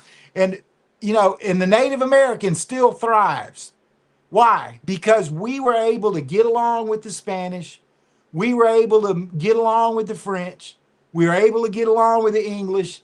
We're able to get along with the current American society, and whatever comes next is just like in that movie Dances with Wolves, or that Clint Eastwood movie when they go, well, I came out here to die. You know, what's up? I actually came here to die. We're going to fight to the death. Now, are you willing for what you believe in to fight to the death or not? And we don't have people in America right now that are willing to go that far to say no. They're getting run over, pushed over, they're pacifists, and they're all this shit. And we historically know, from the Bolsheviks to Adolf Hitler to the Ayatollah Khomeini, who took over Iran in 1979, they will kill you. They do not give the first fuck about you, what you think, what you stand for, what you own. They will kill you. And we literally have Americans who are feeding the Chinese in the West Coast, the Russians all over, basically a lot coming out of Cuba. Marco Rubio has been talking a lot about the Russian influence of Cuba. We just got through the Russian influence of Venezuela. Where did all the people crashing our border that got released from prisons came from? Venezuela, who was giving their oil to Russia, right? They're hoping to break this country up into regions that are taken over by the older civilizations of the earth, which are, and they want to eliminate Christianity and eliminate Judaism in the process. It's just a sad fact. Yep. And they've been working on this a long time. It was planned. They talked behind closed doors. Look what they did to Trump with the coup. And look at what he's going through now. They're still having people trying to get rid of him all the time. Yeah, they're talking about impeachments now. They got all these nutcases all riled up, thinking that they're getting rid of the head of the Nazis, and that we're all like deplorables in the basket, just behind them, soldier stepping or whatever. It's a Charlie Foxtrot mic. It is. It's a total fucking mess. It is. It's terrible and sad. But I just want to say thank you to everybody who hung out for a while with us tonight, and hope we shared some things for you that you hadn't heard about yet. I thought some of it was pretty interesting, and the fact is, it just shows you that each day, each week that goes by, more and more is coming out that most of us that already were looking into this stuff, realized that we knew that Biden didn't win with 81 million votes. We knew it was impossible, and we knew that there was that Obama's birth certificate was like fishy or whatever.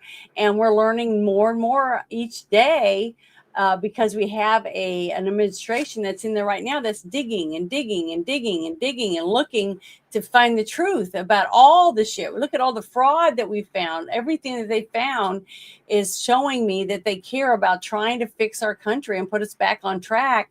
Because if they can get rid of all this fraud, honestly, and we have tariffs, with these other countries, I don't even think we'll need income tax.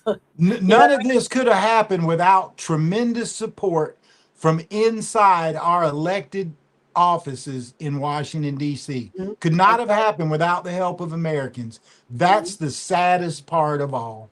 Yep, and it is sad. But the thing is, it's the swamp is being drained, and there's lights coming on everywhere, and everything, and the roaches. The roaches are scattering, that's for sure. Are all running in every direction, and the gators are just snapping them up as they run by. So we are getting rid of them because people have gone to jail for fraud. People have gone to jail for cheating on the elections. People are going to jail. People are being punished. It's just that we got a media that's not going to tell you it. They're not going to show it to you. It's your job in your state to dig in your state and find out what has happened in your state and try to add more success to it. Bring out more people about fraud. People in Minnesota, this kind of crap is actually going on at your polling stations. Get off your ass and go to your courthouses, go see your judges, your sheriffs and stuff, and say you want something done. That what can you do? How can we fix this? This is ridiculous, because I can't believe that it's allowed in your state by your constitution of your state. If you were to dig it up, I guarantee this stuff is not fair. It's not in there that people can just vouch for another person, prove who they are. Because you could just roll up with a buggy full of people and just say, oh, these are my cousins or whatever. It's just like the kids, 45 kids being brought over the border with one man. And he's saying that he knows all of them. Did you see the meme I made of all the chimpanzees standing in line holding their ID with MAGA hats on? You wouldn't believe the shit I got over that meme, man, on TikTok. It's like, this is racist. I'm like, yeah, whatever, man. They're chimpanzees. Maybe you came from an ape, but I didn't. I'm a human being, and those are clearly an animal. You could definitely had done it with clowns or pelicans or penguins. You could have used anything that people were going to get mad. It wouldn't make a difference. Because I know it's ridiculous. Because the truth pisses them off. Yeah, that's what I'm saying. They get pissed off. But I just want to say thank you to everyone again. And thank you very much, Chris, for hanging out with me. And hope you guys have a wonderful weekend starting tomorrow. Thank God it's Friday.